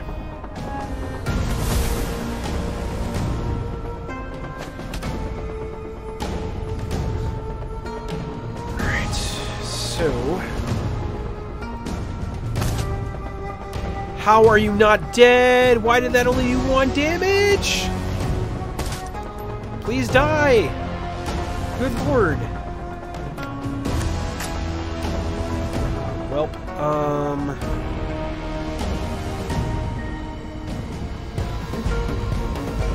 I still have a very high percentage to do so. Oh, probably because of all the...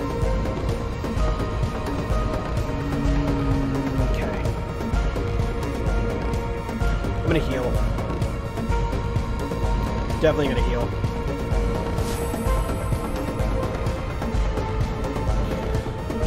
Alright, Duncan. Dunkin' Donuts. I want you to go nuts on this guy. Yeah, you know what? You're right. You're right.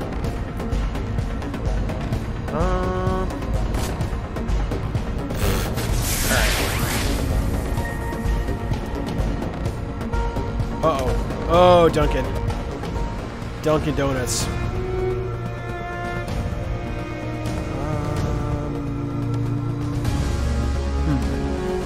I don't know why this doesn't count as cover. That doesn't. I don't understand that at all. But that will at least get me closer up to them. I don't know why that counts as cover, but we'll see. Let's see. What do I want to do? Make sure this guy... I'm going to make sure this guy stays down.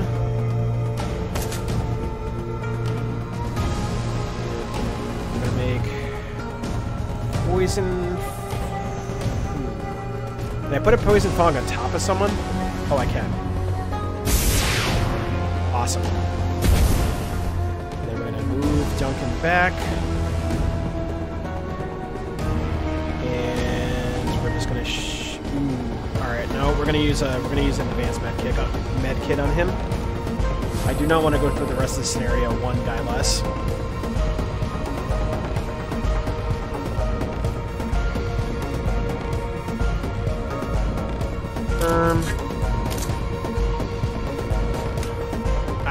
Oh god. Ow!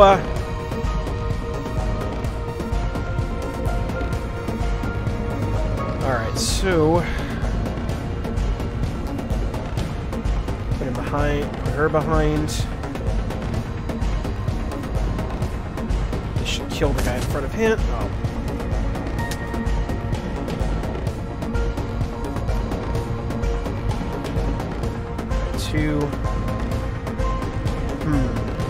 Haste. Should I give... Yeah, I should give haste to... I'll give haste to Isabel. Oh, shit. Well, I guess I'll give it haste to self. Alright. Light cover, wounded 5. Heavy cover, wounded. Line of sight is in fact blocked, so let's...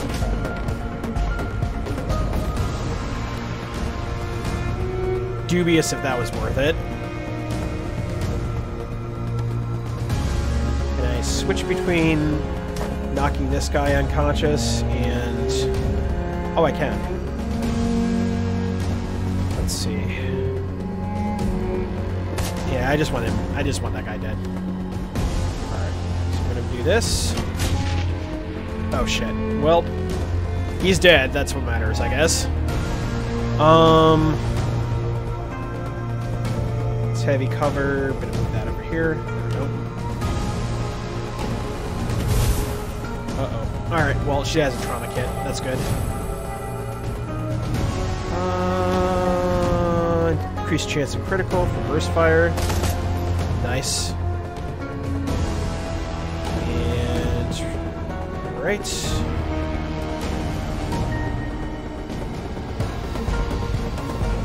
Alright, I'm gonna go ahead and spin you around that curb, and then we're gonna...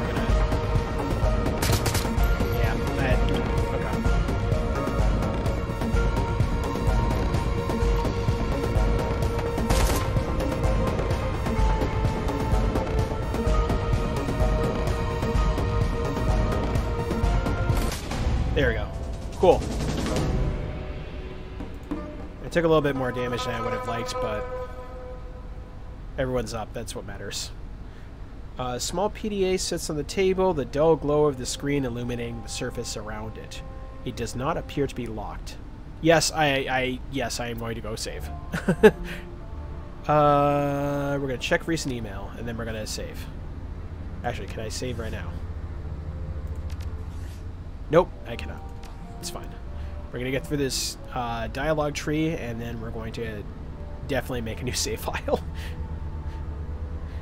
Let's see. New location and garage. Wilson, we've got to go ahead from the Wampoan Elders to move into the parking garage. Whatever fight happened there has really spooked the locals, and they're superstitious about moving back into a place that could be filled with angry ghosts.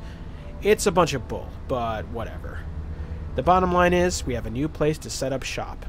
Their only requests are that we pay a percentage of our sales back to them, and we keep anyone noisy out of our turf. Works for me. Where the heck is Kang? I don't know where Kang is. Last time I heard from him, he was checking out the storm drains, looking for a place to use as a drop, so he wouldn't have to stash all the chips up here in the garage. When he came back up, he said something about seeing a monster down there. He described it as man-sized, but covered in gore and speaking some kind of monster language. This is a troll. This has to be like a troll metahuman who is from another country. And they're being xenophobic. Don't be xenophobic. He was so spooked that he dropped his key to the drains on his way out. Total idiot. So I told him to take a few days off. If you're still looking for him, check his flat in Sanpo, Hong Kong. He's probably drunk off his ass or something. Unfortunately, that means we don't have any more keys to the storm drains. I know that Porterland has some. Maybe you could ask him. There's also some elf woman named Rainbow Smite. Rainbow Smite! Oh my god, I just got the joke. Oh my god. Hunting paracritters. Maybe we could buy her key from her. Elder murders, okay? I don't know if any of you have heard about the way the elders have been getting picked off one by one, but stay out of it.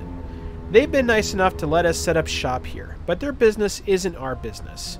If anyone asks you to look into it, tell them to talk to me. I don't want to get mixed up in whatever politics are ripping those crazy tech junkies apart. The only good thing to come out of all this is that we picked up Tong's BTL stash earlier tonight. Yen saw somebody go into Tong's shop right before closing time, and when he came out, the door was unlocked. Tong was ripped apart. Maybe he was like the killer. Maybe he was just picking the place over like we did. Either way, let me say it again for you boneheads. Stay out of it. I think that's everything, right? Yeah, okay. Save!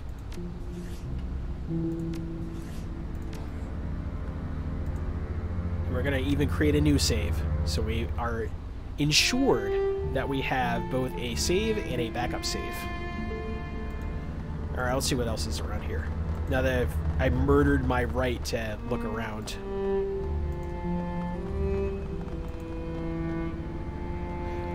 Dried blood and bullet holes pockmarked the floor, pillars and walls of the parking garage.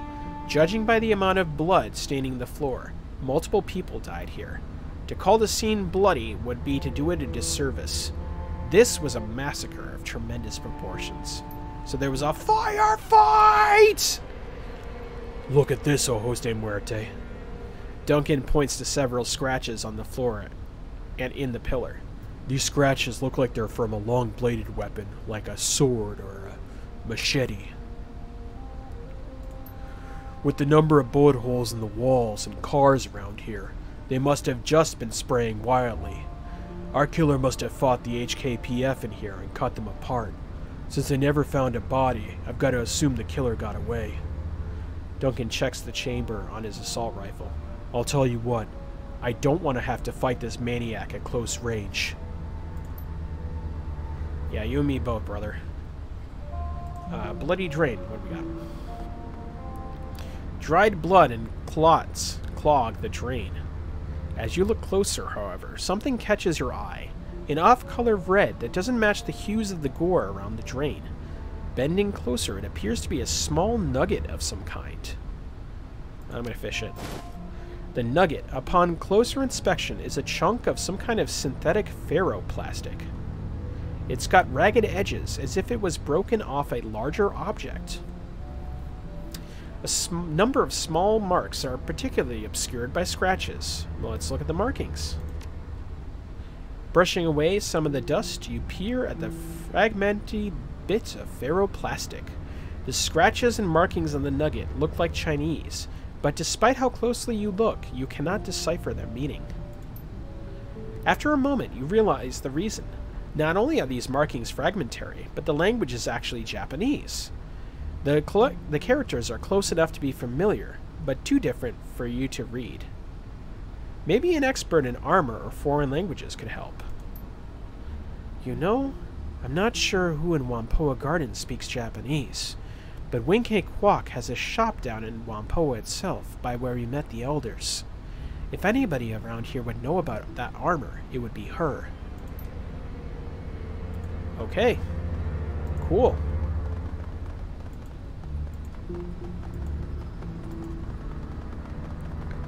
Alright, let's take a look at the PD. Oh, wait, we already looked at the PDA. Never mind. Did I just kill off an entire gang to look at two, like, things that said, yeah, there might have been people here? Like, is that really it? Is that really all I got from this whole exchange? Oh, man. Well, that stinks. That was a lot of bullets I just absorbed. I wonder if one of them is a doctor. Have them look at me.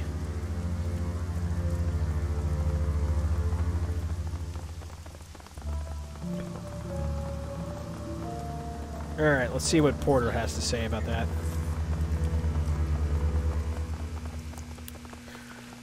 Hey there, need something else? What are you doing around here, Porter? Hey, it's a catch-all category, I guess. I work for Elder Ip. It's a bit like being a deputy. I make sure people don't break the laws. Protect people who need protecting. Mostly I just do whatever Ip asks me to. It's a pretty quiet job most days. Today is not one of those days. I also handle a lot of maintenance. I don't actually do the repairs, but I got most of the keys. It makes it easy to ensure only authorized people get into sensitive places. Electricity goes down? I let the electrician who fixes the wire. I let in the electrician who fixes the wiring. Toilet clogged? I let in the drone guy who opens it back up. Okay, see ya. Not very helpful there. I'm gonna go see if there is a someone that can heal me though. I am feeling a little under the weather after that exchange.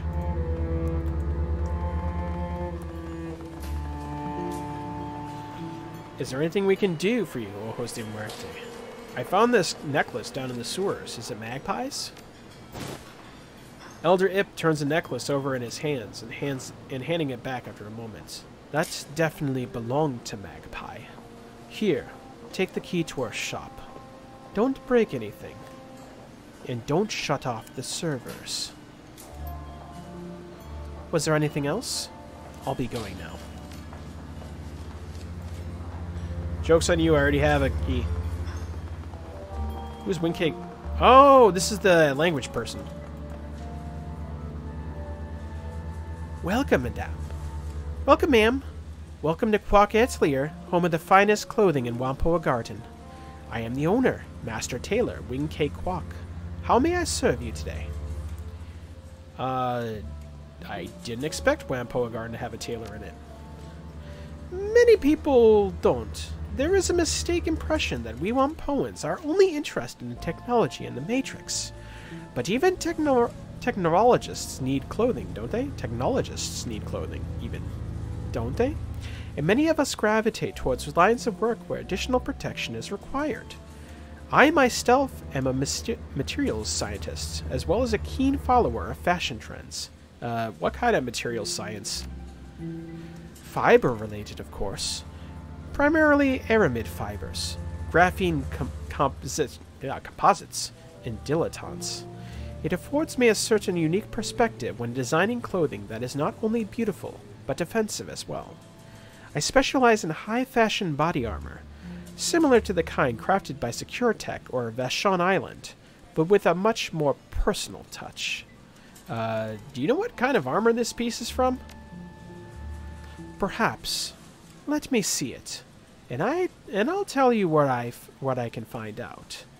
Wing Kuei holds the armor piece up to her eye, taking out a jeweler's loupe to look at it more closely.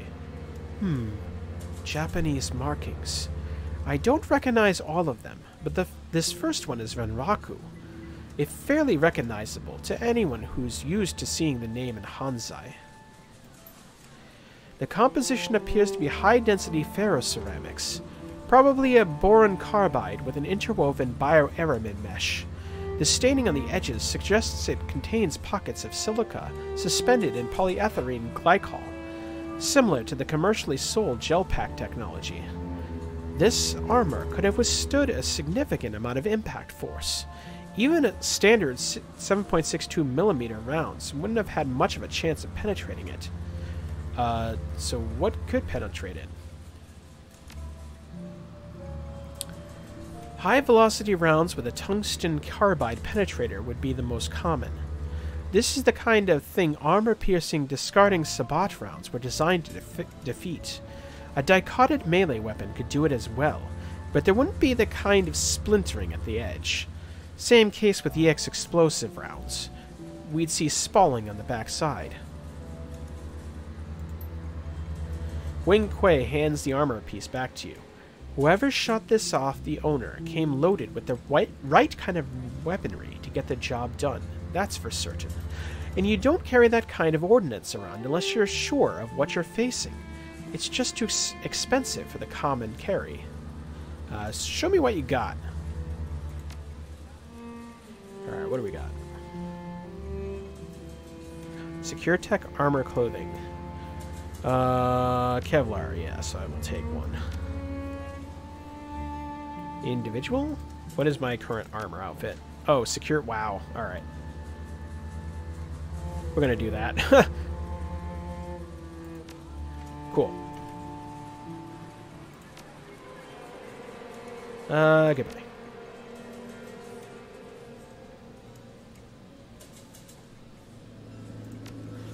And we're gonna do this. Now that I'm overly concerned with this. Alright, anyways.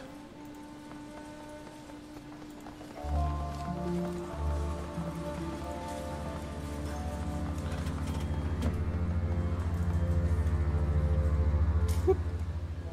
Sorry about that.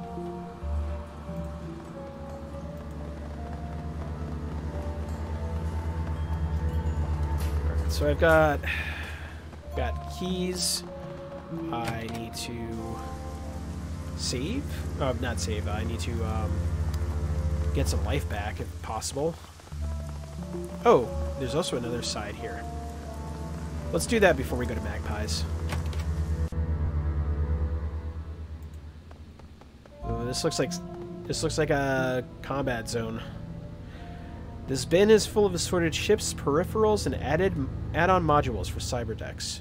They don't seem to be arranged in any coherent fashion, and they are spread across the felt surface. Search through the bin.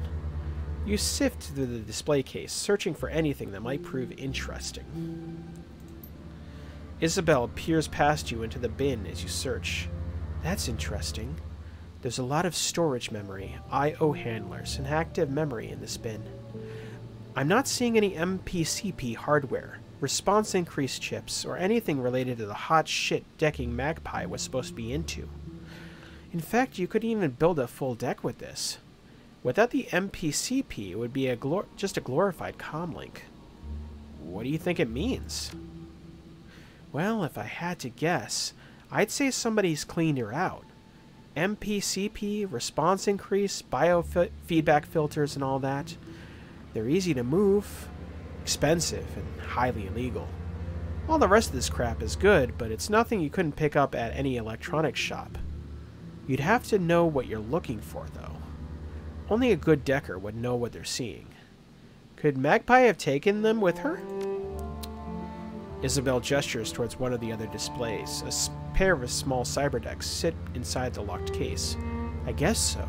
But if she did that, why would she leave the completed cyberdecks? No, I think this is theft.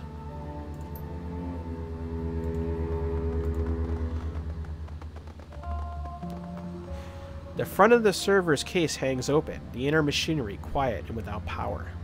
A clipboard is stuck to the side by a piece of duct tape, its papers filled with a long list of programs and their prices. A quick glance over the program sheet reveals names like Bugs, Bugs, Bugs, and Black Hammer. Undoubtedly, this was Magpie's attack program storage machine. Somebody removed the drives, and it sure wasn't Magpie. Here, look. Isabel gestures to the innards of the open server. Near the back, a solitary red light blinks. The main drives were disconnected properly, but it looks like she modded the server to have a backup drive with its own battery-based power supply. If it was Magpie, she would have taken that too. Crap, this is a Fushi XB1000, and it looks like the battery power ran out a while ago. The XB1000s are constant write drives. They're dirt cheap and have a lot of capacity, but if they run out of power, they lose their data. We're not going to be able to get anything off this drive. Alright, let's see. Magpie's desk is the kind of messy most people would only associate with rats' nests, hoarders, and deckers. The surface of the desk is littered with cigarette butts, half-finished cans of soy calf, and scraps of electronics. A towering pile of empty instant noodle bowls sits next to it. Their sides are blazoned with Honest Wang's instant old-time Lamian, and depict a line of top hat-wearing caterpillars dancing with canes. Hey, awesome! I didn't think anybody like me liked Honest Wang's noodles. Flavor like you've never tasted in a package of instant noodles, I promise. Gobbet taps the side of one container. See? This one's cheese curry broccoli. I don't know why it never caught on, honestly. Duncan shoots you a sidelong glance, mumbling sotto voice. Gee, who could pass up the delicious taste of cheese curry and freeze-dried vegetables? I know, right? People out here have no idea what kind of culinary delights they're missing. I'm going to search the desk. You gingerly root around the desk, doing your best to avoid the more disgusting piles and spills. It isn't easy. The desk's drawers are stuffed to overflowing with receipts, cigarette packs, optical chips, and cables. Most of the contents are boring, useless, and disgusting. While searching one of the bottom drawers, however, a low-quality tin lockbox catches your eye. Someone has pried the latch off, leaving a ragged hole where the lock should be. The interior of the box has several sleeves for storing keycards, all of which are empty. A small note is taped to the interior of the box. Spare stockroom keys. The door is in the rear of Miss Yang's restaurant. Do not lose these. Use only if I'm unavailable to open the stockroom. Okay, cool. Set of keys. You search Magpie's bathroom. There's not much in here. A toothbrush, toilet paper, some hairpins, and a collection of cheap makeup. The combination bath/shower unit, however, has minor flakes of a dry, reddish substance near the drain. Blood. Dried blood. Prying open the drain cover, it looks like quite a bit of it was shed as well. Shit. Maybe Magpie didn't take a trip after all. With that amount of blood, I'm guessing someone killed her quietly and then drained her body in the bath. It'd make it cleaner to relocate. This doesn't seem to match the other killer's scenes, though. I'm thinking there's a lot more going on with these murders than we were initially told. First, they don't even mention Magpie to us, and now it looks like she's been killed? Something's not right here, Ojos de Muerte. Let's not mention this to the elders. If they're hiding anything, they may start cleaning up their tracks better.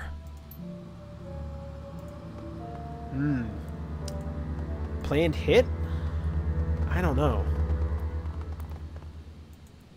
Oh wait, I already checked that. I already checked that. I'm sorry. Alright, so that is 1, 2, 3. I think we did all the things here.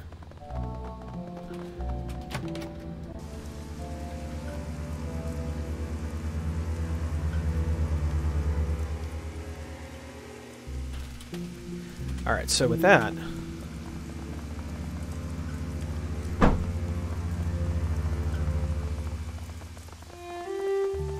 I think that's everything we have to hit in this area. Actually, let me talk to not Nazgul.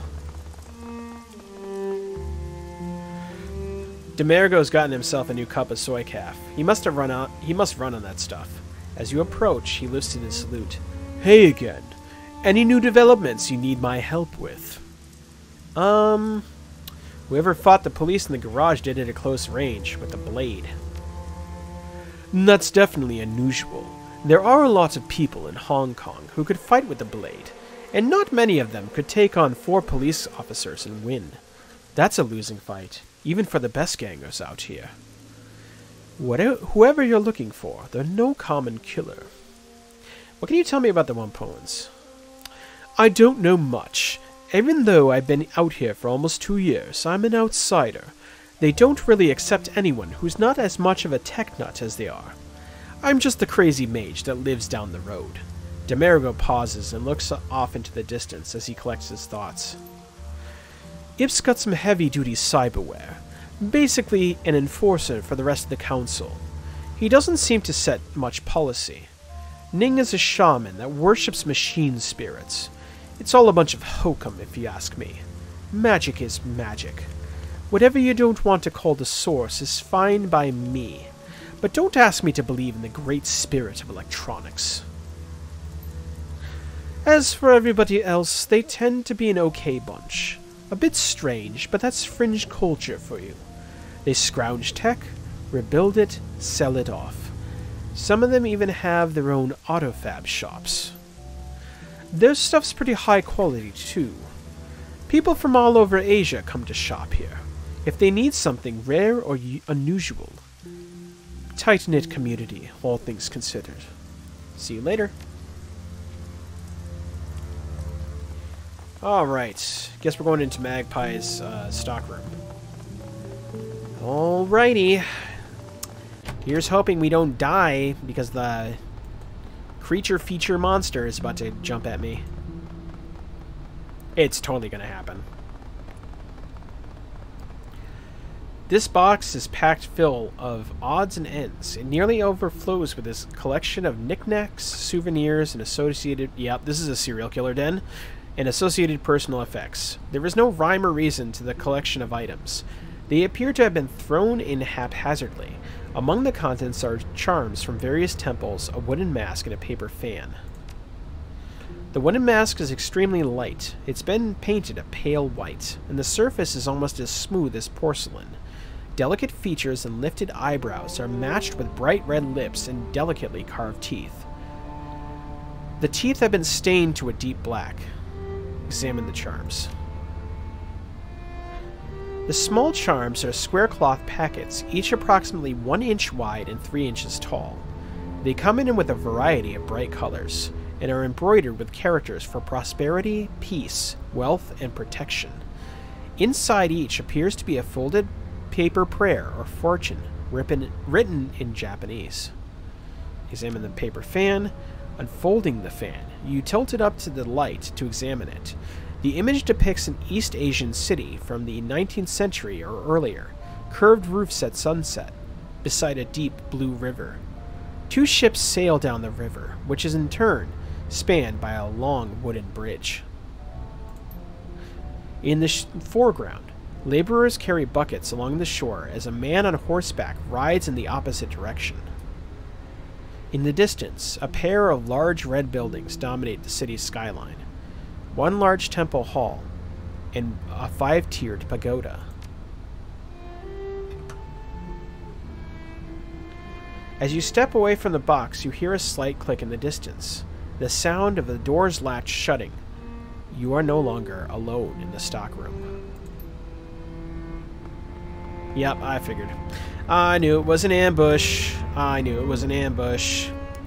Standing before you is a man clad in heavy armor and bearing a katana on his hip. His skin is an ashen gray, his eyes dead white. His teeth are jagged and they appear quite sharp. This is no man.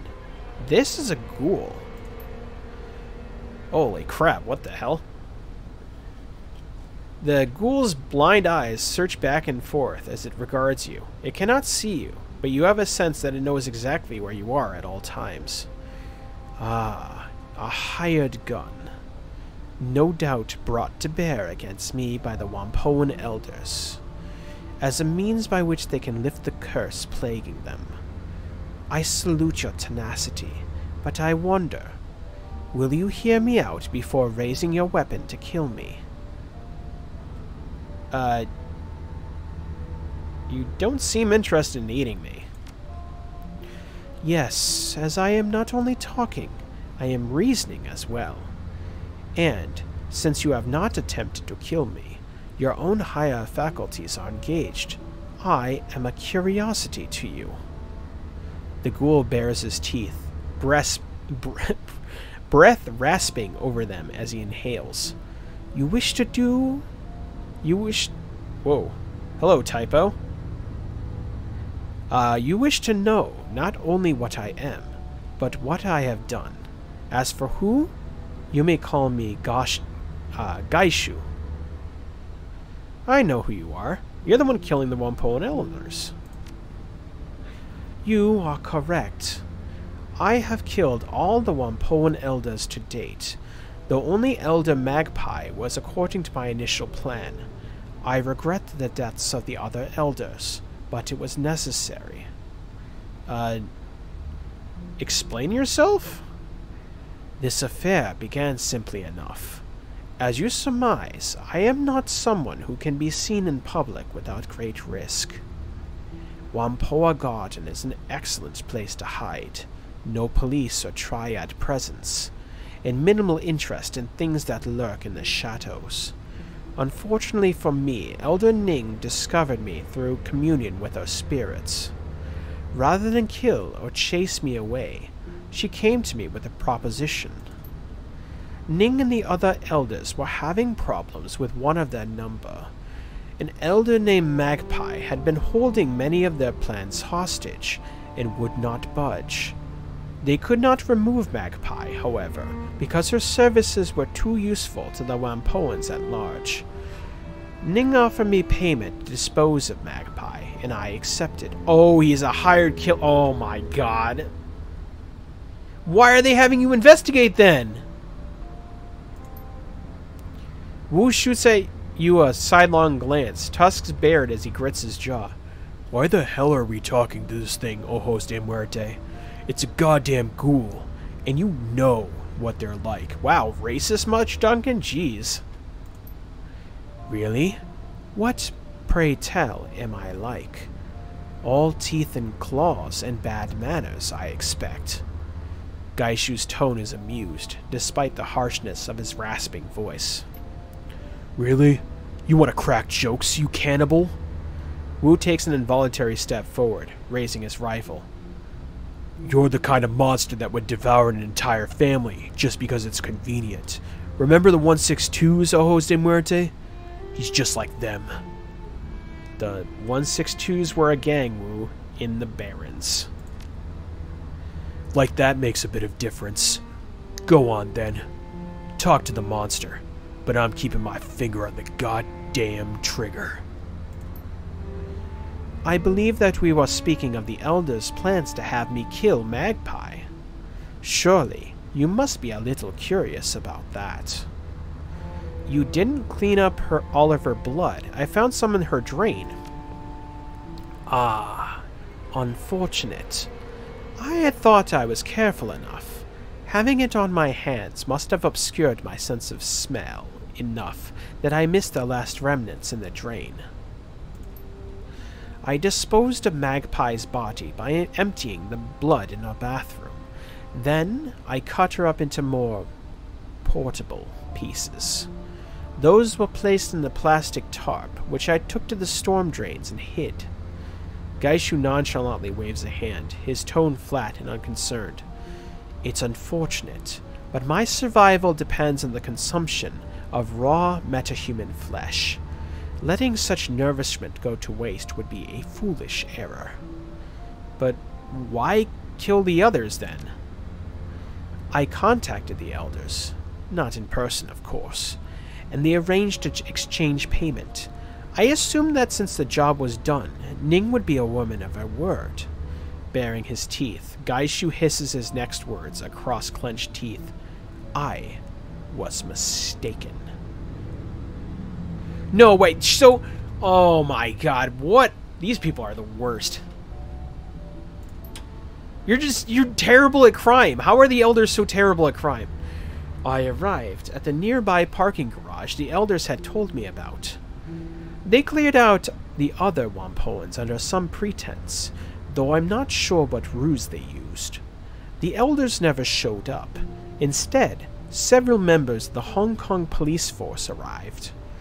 They were more heavily armored than usual, so I suspect they knew something of my nature. So I saw some scarring on the concrete from bullets and a blade. You killed him with a sword. Of course he did. Look at his armor. He's clearly being a ghoul samurai, which is kind of badass now that I think about it. And my hands, yes. My blindness precludes the use of ranged weapons. Unfortunate. Oh my god, this is a Zatoichi riff. Okay, this is godlike. This guy's the best, not from what he did, but because of the concept they gave him. Unfortunate, since I was an excellent shot before I became infected. But my skills in grappling and Kinjutsu have only increased. It's a Zatoichi reference. It's zombie Zatoichi. This character's the best. Oh my god, this character rules. A battle of swords is a clash of souls. Mine was stronger than theirs, and they perished. Alright, new goal. Recruit this dude. I want him on my team. A betrayal of that sort cannot stand. Not only was I not being paid for my time and effort, the Wampoan elders treated me like a common animal, and I am so much more than that. Reputation is everything, and I had none. I had hoped to build a network of contacts so that I would be able to continue my finding work. But with that treachery, my hopes were dashed. I decided to become the monster that they feared.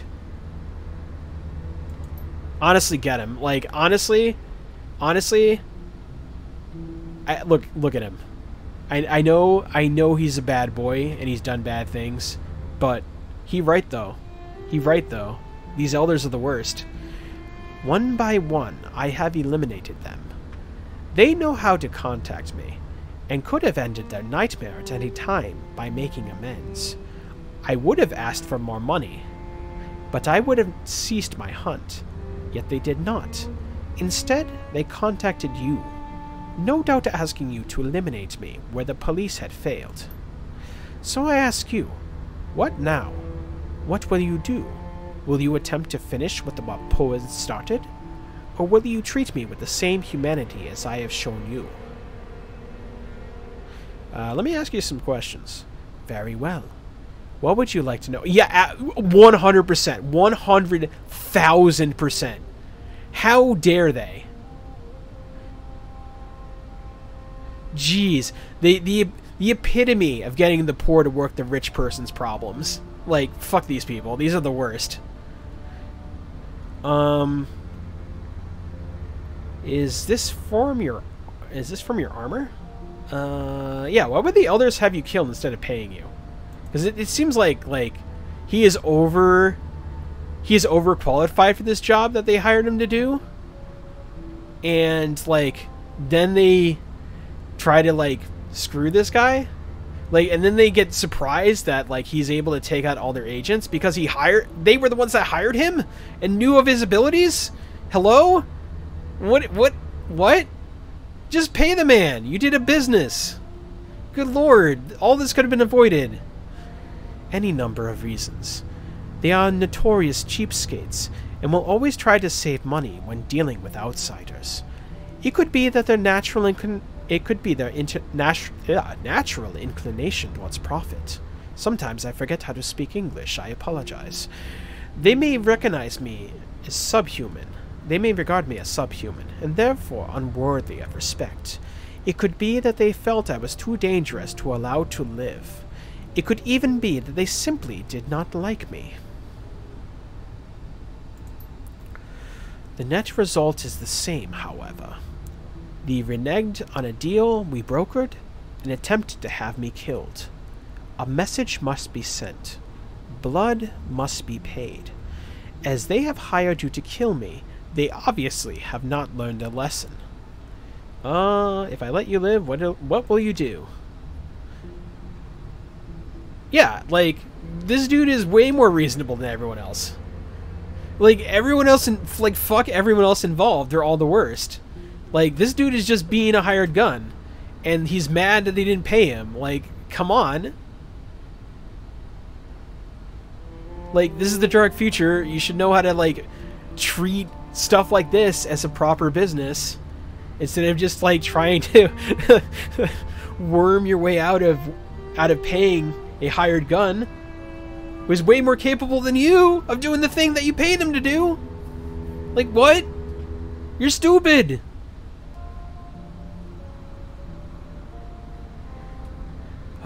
Kill the rest of the elders and anyone else they send to exterminate me. It is only a matter of survival. Should I ever have the opportunity to work freelance again, potential employers need to understand the price of betrayal. These murders are my curriculum vitae in revenge. I love this man. I love you. You're on the team. You're on the team. Say less.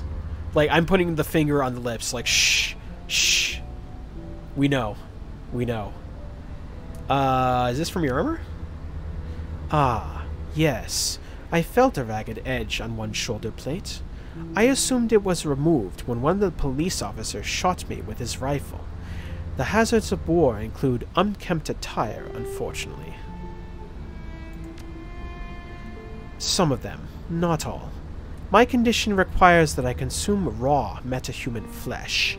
I do not require a great deal to survive, perhaps 3 to 4 pounds per week. Consequently, there is vastly more supply than demand. And he cleans up after himself. Hello? Hello? You're hired. I've made my decision. Yeah, absolutely. Oh, what then will you do? How will this story end? Yeah, come and work for me. Fuck these guys. Absolutely. A curious offer. And what of the elders? Will you allow me the satisfaction of killing them? Absolutely. Fuck these people. You have all the green lights. Gaishu smiles, his shark-like teeth glinting dull yellow in the light. Excellent. This is a better resolution than I could have hoped for. Dude, look at this. Look at this guy. Tell me this dude isn't dreamy.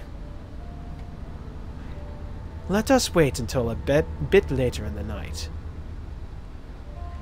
Most pedestrians will be off the street, and it will be easier for us to approach the Wampoan without being noticed. Sounds like a good plan. Look into my eyes. Absolutely. Look, I'm there. I'm there with you. I'm there with you. A+, husbando. We recruit him every time.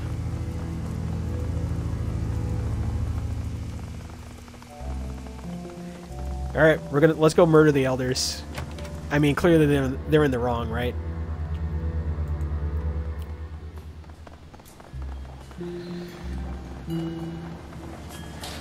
As you approach, Elder Ning's eyes widen. Her mouth falls open, and the veins on her neck bulge. What are you doing? You brought this thing into our home. Quick, kill it before it kills us. Porter hefts his pistol warily, but does not aim it at anyone. Yeah, I have to say, this isn't a good idea. Why the hell is a ghoul in here, and why is it wearing armor? Calm yourselves. I am not an it. And you, our elders, know this intimately. Gaishu bares his teeth in a rictus grin as he turns to face Ning. Good evening, Elder Ning. I can smell your fear, and I'm glad of this. It means you are learning the price of betrayal. Whoa, whoa, what the hell's going on here? Can someone explain to me why the ghoul is talking? Gaishu had a contract with the elders and they betrayed him. Hello? You dare to accuse us of conspiring with a monster and covering it up? You're insane. The very idea is preposterous. Porter nods at the elders, looking back to you with a wary expression. I'm interested to hear what kind of evidence you have to support this theory, Ojos de Muerte. As far as I can tell, this monster killed Tong and the others, and that makes him a threat that should be eliminated. The elders hired Gaishu to kill Elder Magpie and make it look like that she disappeared. You believe this, vermin? This creature that feasts on metahuman flesh, that kills and dismembers our tribesmen? You are a native and foolish woman if that's the case. Ning spits on the ground in front of Gaishu. What proof do you have that Magpie is dead? Ning, please. In matters where an elder is accused of breaking our law, the other elders generally judge them. In matters where all of them have been accused, I am authorized to act as a judge. Yeah! Alright, let's go. I found Magpie's necklace in the storm drains. Porter takes a moment to examine the necklace. He nods at you. This is definitely Elder Magpie's. But if you found it in the storm drain, that's suspicious, but hardly proof on its own. Of course it's not proof. The number of things lost down storm drains in Hong Kong must number in the tens of thousands per year. While unusual, it's hardly evidence of foul play. Well, there was a large amount of blood on her shower drain. So what? Perhaps she cut herself and washed the cut off. Or perhaps you are mistaken about it being blood. You are simply guessing as to what happened. That's true. It's a guess. And even if it is her blood, that doesn't prove that the Elders hired this ghoul to kill her. The Elders have always protected Whampoa Garden to the best of their ability. She hasn't been seen in a month, not by anyone. She wouldn't just disappear like that. That may have been unlikely, but it's hardly impossible. You haven't established that the Elders were involved. All you've done is make suppositions about it. What proof do you have that we hired and betrayed this creature? I won't sit by and listen to idle accusations without any kind of concrete evidence to back it up. What about the fight with the Hong Kong police force? How do you mean? What does that have to do with the Elders and the ghoul? You Whampoans don't allow police inside the area. Why make an exception this time? The police were polite and asked our permission to enter. They were hunting a non-Whampoan. That was reason enough for us to allow them in. Porter considers this for a moment and then shakes his head. That doesn't add up, Ning. Why would the police ask us for entry now? They've never been polite before, and they've always tried to force their way in here. It just doesn't ring true to me. And you asked them to come? In order to hunt down this ghoul? Preposterous! Porter, you would know what our community is like. We wouldn't lie over something like this. This ghoul has been lying the entire time, trying to cover his tracks. He's still brutally murdered several Elders. That's true. Those murders were vicious and cruel. Porter fixes you with a hard stare. I don't see how to explain that away. This ghoul is a monster for how he killed Tong and the others. Tong wasn't tortured. There was no astral residue of pain or fear. He didn't even feel the blow. That's correct. I struck a single blow while his back was to me. His death was instant. Regrettable that he had to die for your folly, Ning, but necessary to protect my reputation. Ning glares at Gaishu in stony silence before addressing Porter. You cannot believe what these people say. They are not to be trusted. Even if it is true, he still killed Tong. Porter looks back at Ning, his expression flat and without emotion. Maybe so, Ning, but a monster would not take Tong's suffering into account. He may be a killer, but he's not heartless.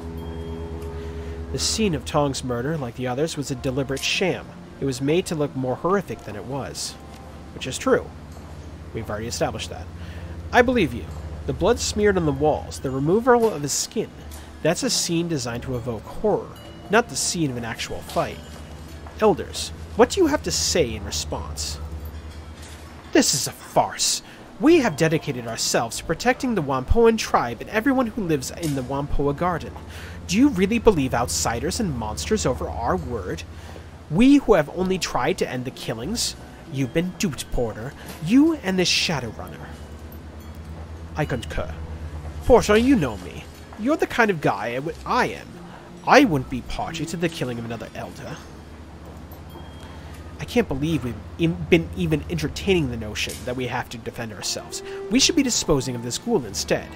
Tang narrows his eyes at you, hissing. If you think I forget this, you're sorely mistaken. I will not tolerate this kind of insult. You're protesting too much for a guy that has nothing to hide. The Elders were all too happy to have the Red Spears move into the garage, almost like they wanted to keep anyone curious about the fight away. It's true. That's right. Ip, you have even told me not to go and find out what happened with the fight. You said that the Red Spear gangers moving in, and to leave them alone. Why would you tell me not to look into it? I was only trying to protect you from the Red Spears. They're dangerous, which is why I wanted to deal with them directly. Magpie's gear was missing. Obviously missing. Why didn't Ip tell me that? He would have had to have noticed, and Magpie's shop is locked up. Why didn't he want me investigating? Pure supposition. You think it proves something that I didn't notice equipment was missing? Magpie's shop is always a horrible mess. Tang, you did a full inventory of Magpie's Matrix servers. You assured us everything was running fine, and you would be able to continue her work. I find it hard to believe you missed something as obvious as missing equipment, especially while searching your stock. That's what I got. Alright, I think I have some idea of what's going on here. And what do you believe the real story is? These waters are muddy on this matter. The ghoul seems to be telling some of the truth, and I respect that. But the fact remains, he is a dangerous creature who's killed many our number. Our law is clear on this. He must die. You seem to be blameless in this, O Jose Muerte. What do you say to his decision? No, you're not gonna kill my new husbando. Then you too must die. Ip! The opponents ready their weapons.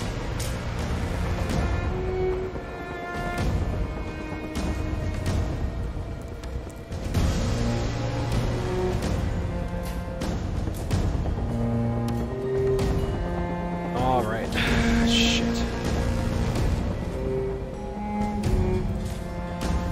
This is gonna be rough.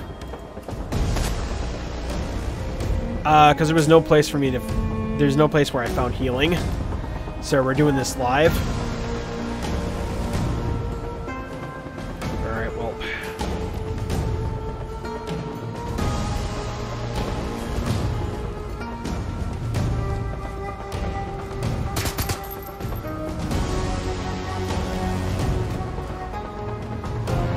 Alright, I'm gonna put you back here. Then I'm gonna go medkit myself, I suppose. Alright.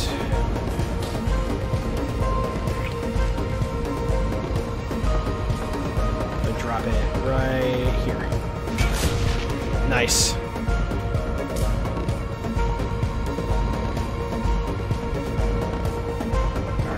Can I? Yeah, I'm thinking about which one I should go for first.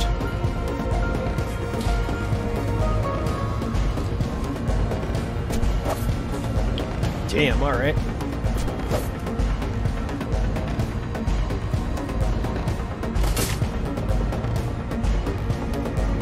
Wait, how are they flanked? Now I believe they're flanked. But like how were they flanked before? Ah, shit. Alright.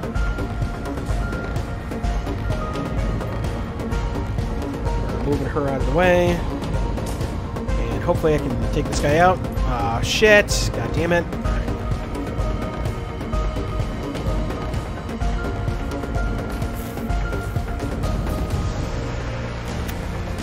I'm just thinking.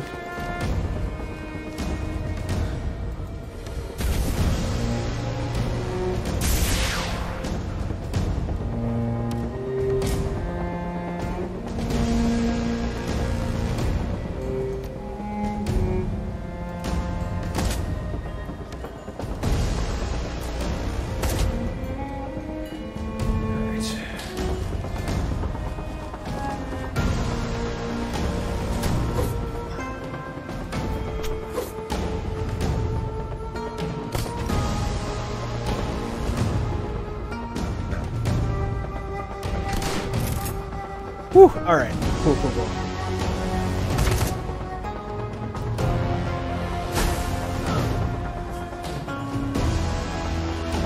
Alright, so... I want to get out of here. Yeah. How are you not dead? Alright, alright, alright. Let's see what we're gonna do. That... And we'll put... Heal? Question mark? Nope. Can't heal. Alright. I'm gonna put aimbot on player character. And let's see. Can I potentially kill him? Yeah, there we go, cool. Ooh! Oh, he was a rigger. Cool, so the drone's gone too. Awesome. Alright, let's see. Sorry, Porter. You were chill, but... True. I gotta do that. Oh, man. Do I have a dock wagon? Oh, wow, she actually passed out.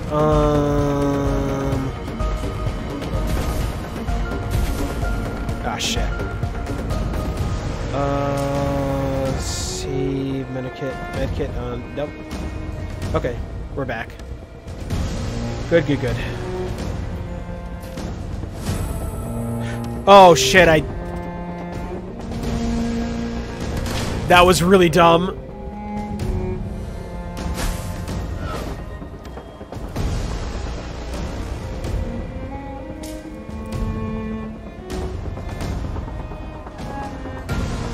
Because I misconstrued how clicks...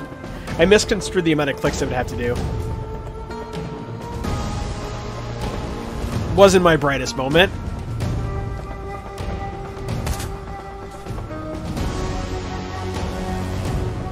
On the plus side, we have a save point. Oh no, I got the right person. Never mind. We're good. We're good. That was my intention. Whew! Alright.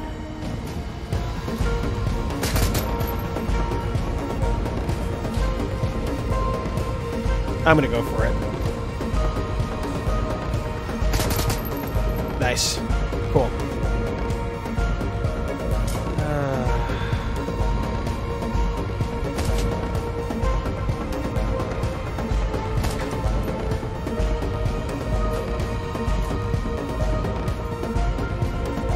Yeah, I'm probably just gonna have to do a double move action over here.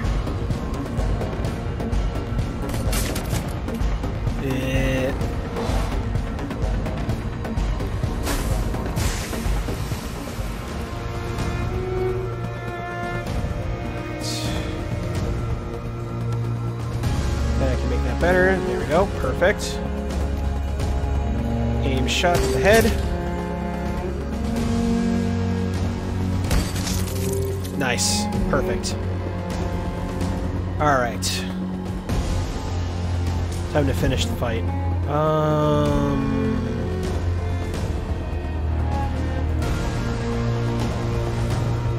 Get some heal and Gaishu.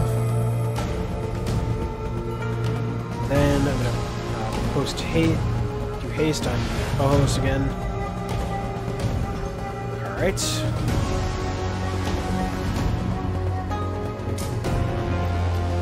What is this, heavy cover?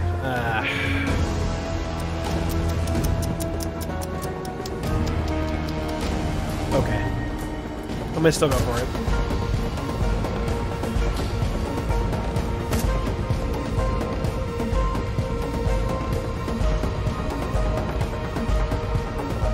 Oh damn, there's no mantling. Alright, well, I guess I'll just move him around then.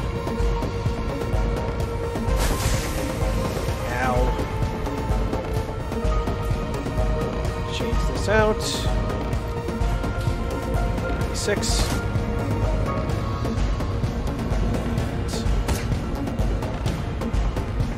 Alright, so... there we go. See if I can force him out with that. Oh, never mind. Well, I missed the target area, but that'll do. He's basically... that basically got the effect I wanted, but unfortunately I couldn't hit him. I couldn't put it on top of him.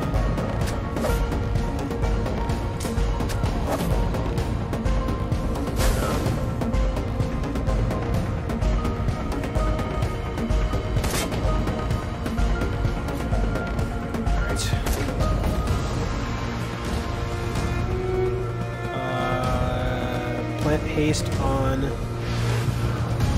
Gaishu so I can get another couple of whacks at this guy. My ability to hit him is probably non-existent right now, 61%.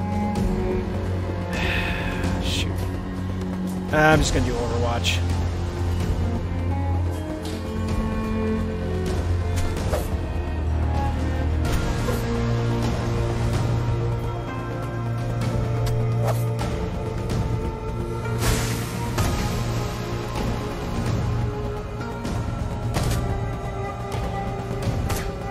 No! 4K!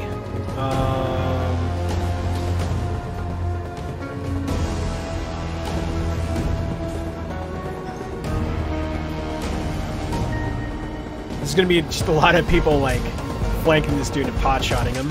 There we go. Hey, law of averages. As the elders fall to the floor, you stop and survey the carnage around you. It is accomplished. No more betrayers alive. No more worry about what the others may think they can... No more worry that others may think they can take advantage of me. Lead the way. I look forward to our new business partnership. Yes! Yeah, we got the boy!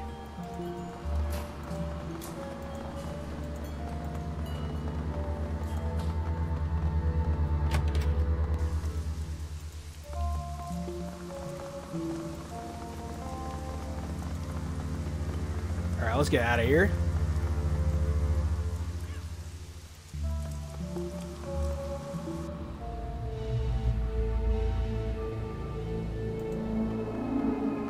May not have gotten paid fully for the job, but we got a new buddy.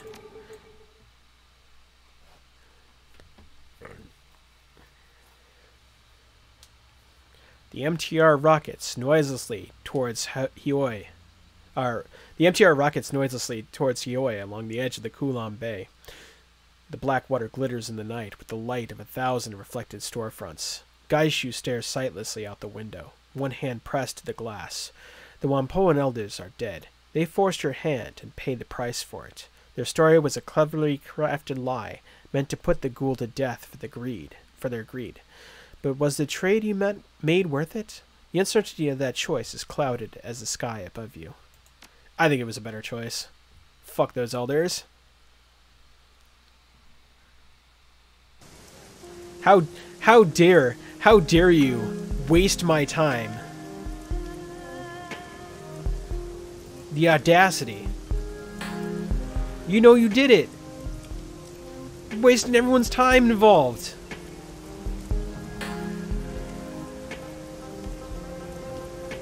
Waste my time 2077 with that.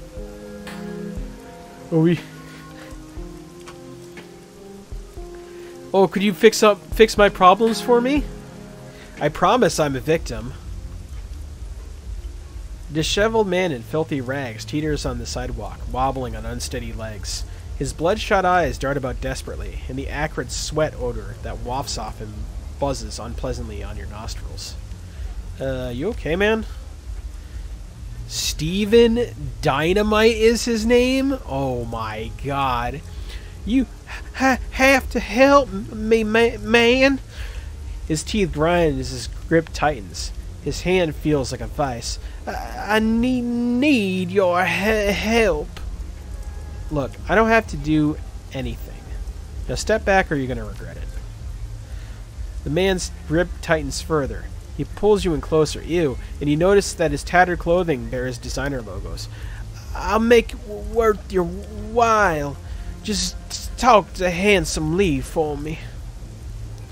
Handsome Lee? Right, yeah, I know the guy. And who should I say is asking for him? Or I can just say never heard of him. Nah. I'm just gonna lie. I'm Steven Dynamite. He nods eagerly, desperation in his eyes. A sluggish tongue wipes itself over the cracked skin of his lips. Look, you gotta help me. I've been poisoned. That crap that Lee sold me put bad things in my head. Whenever I close my eyes, I see dark, narrow tunnels. So many hands grabbing, razor-sharp teeth gnawing, and the children. Bad things in your head? You talking about hallucinations? The junkie stares into space. A faint trickle of saliva makes its way down his chin. No, not exactly. More like nightmares. They feel very real. Teeth biting. Faces I knew. You know, this whole nightmare thing has been going around. It isn't just you. Alright, calm down. I'll do what I can. Yeah, that is actually I'll reference the story on that. No, that isn't it. I'm telling you, I was poisoned. I know it. You'll help me, won't you? I'm not a charity. If you want my help, you gotta pay for it. Yeah, he's good. I'm just curious. Tell Lee what he's done to me. That I really need relief. Tell him what I want. His sentence trails off. You've been a little vague about that, Steve. Need something in particular? I want my money back. His reedy voice wavers, but he stops and says no more. Poisoned, nightmares, money back. Got it. Anything else? Just please come back. And please hurry.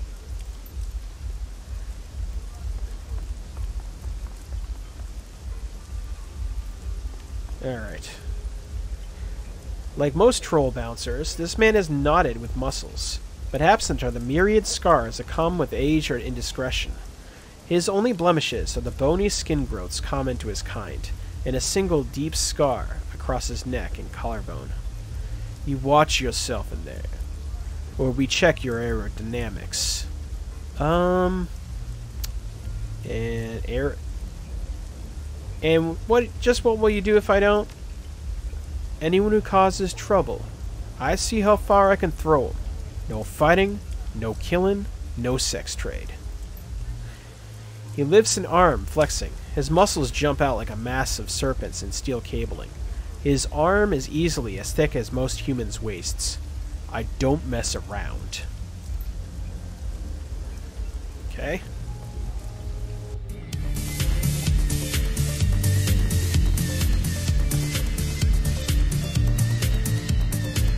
A wiry elven woman leans over the bar, propped up on one elbow.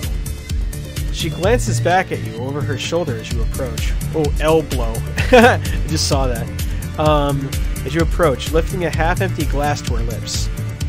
The selection here is total crap, but it's cheap. I hope you're not looking for quality, or you're going to be really disappointed. Damn, and I was hoping for the classic cocktails.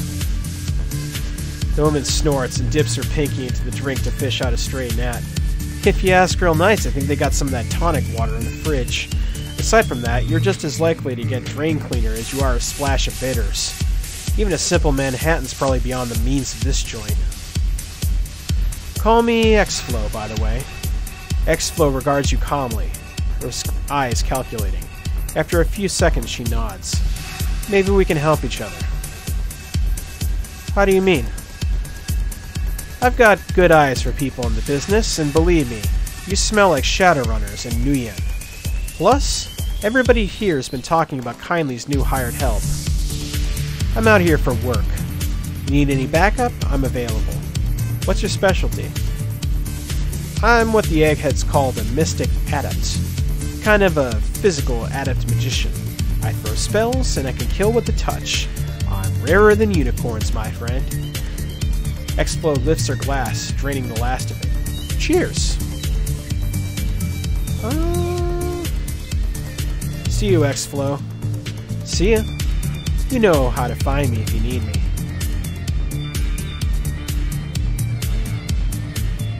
Oh, that's, must be his brother. The bouncer upstairs. Oh, I guess everyone's related. Everyone's named Kafre. Oh, I have to claim my payment as well. Yeah, we'll get our payment first. What time is it now? Almost 5. Okay.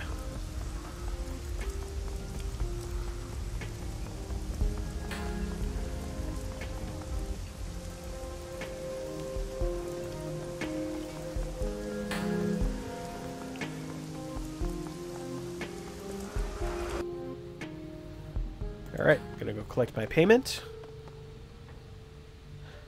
Your workstation, yep, okay. Check your inbox for new messages.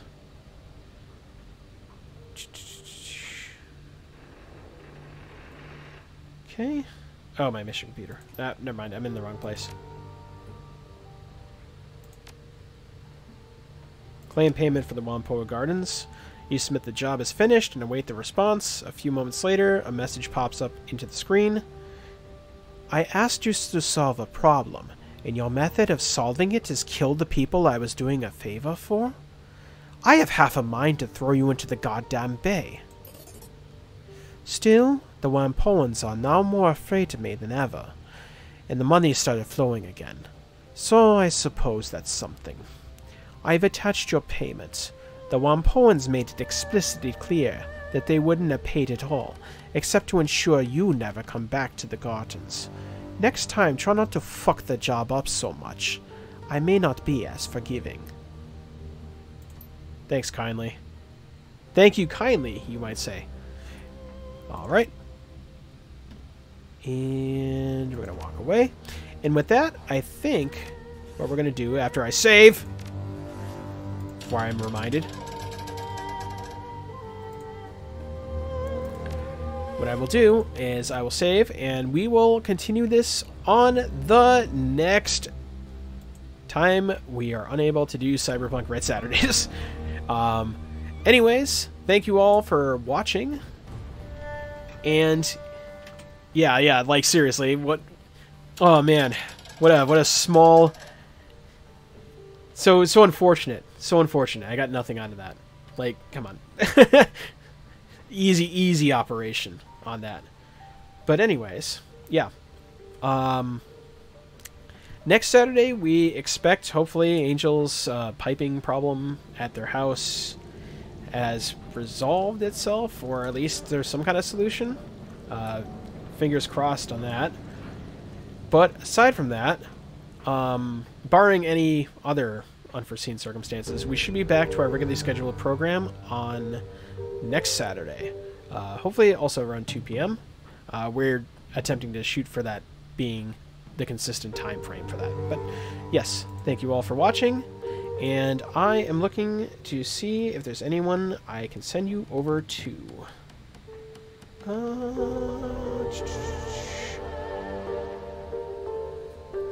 I'll give you guys to Chaos Wolf.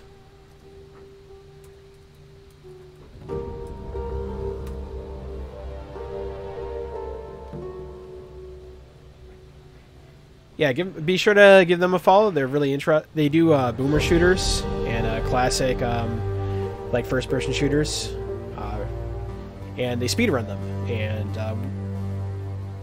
they're fantastic at their work. So, all right, see you all, and we will see you next week. Bye.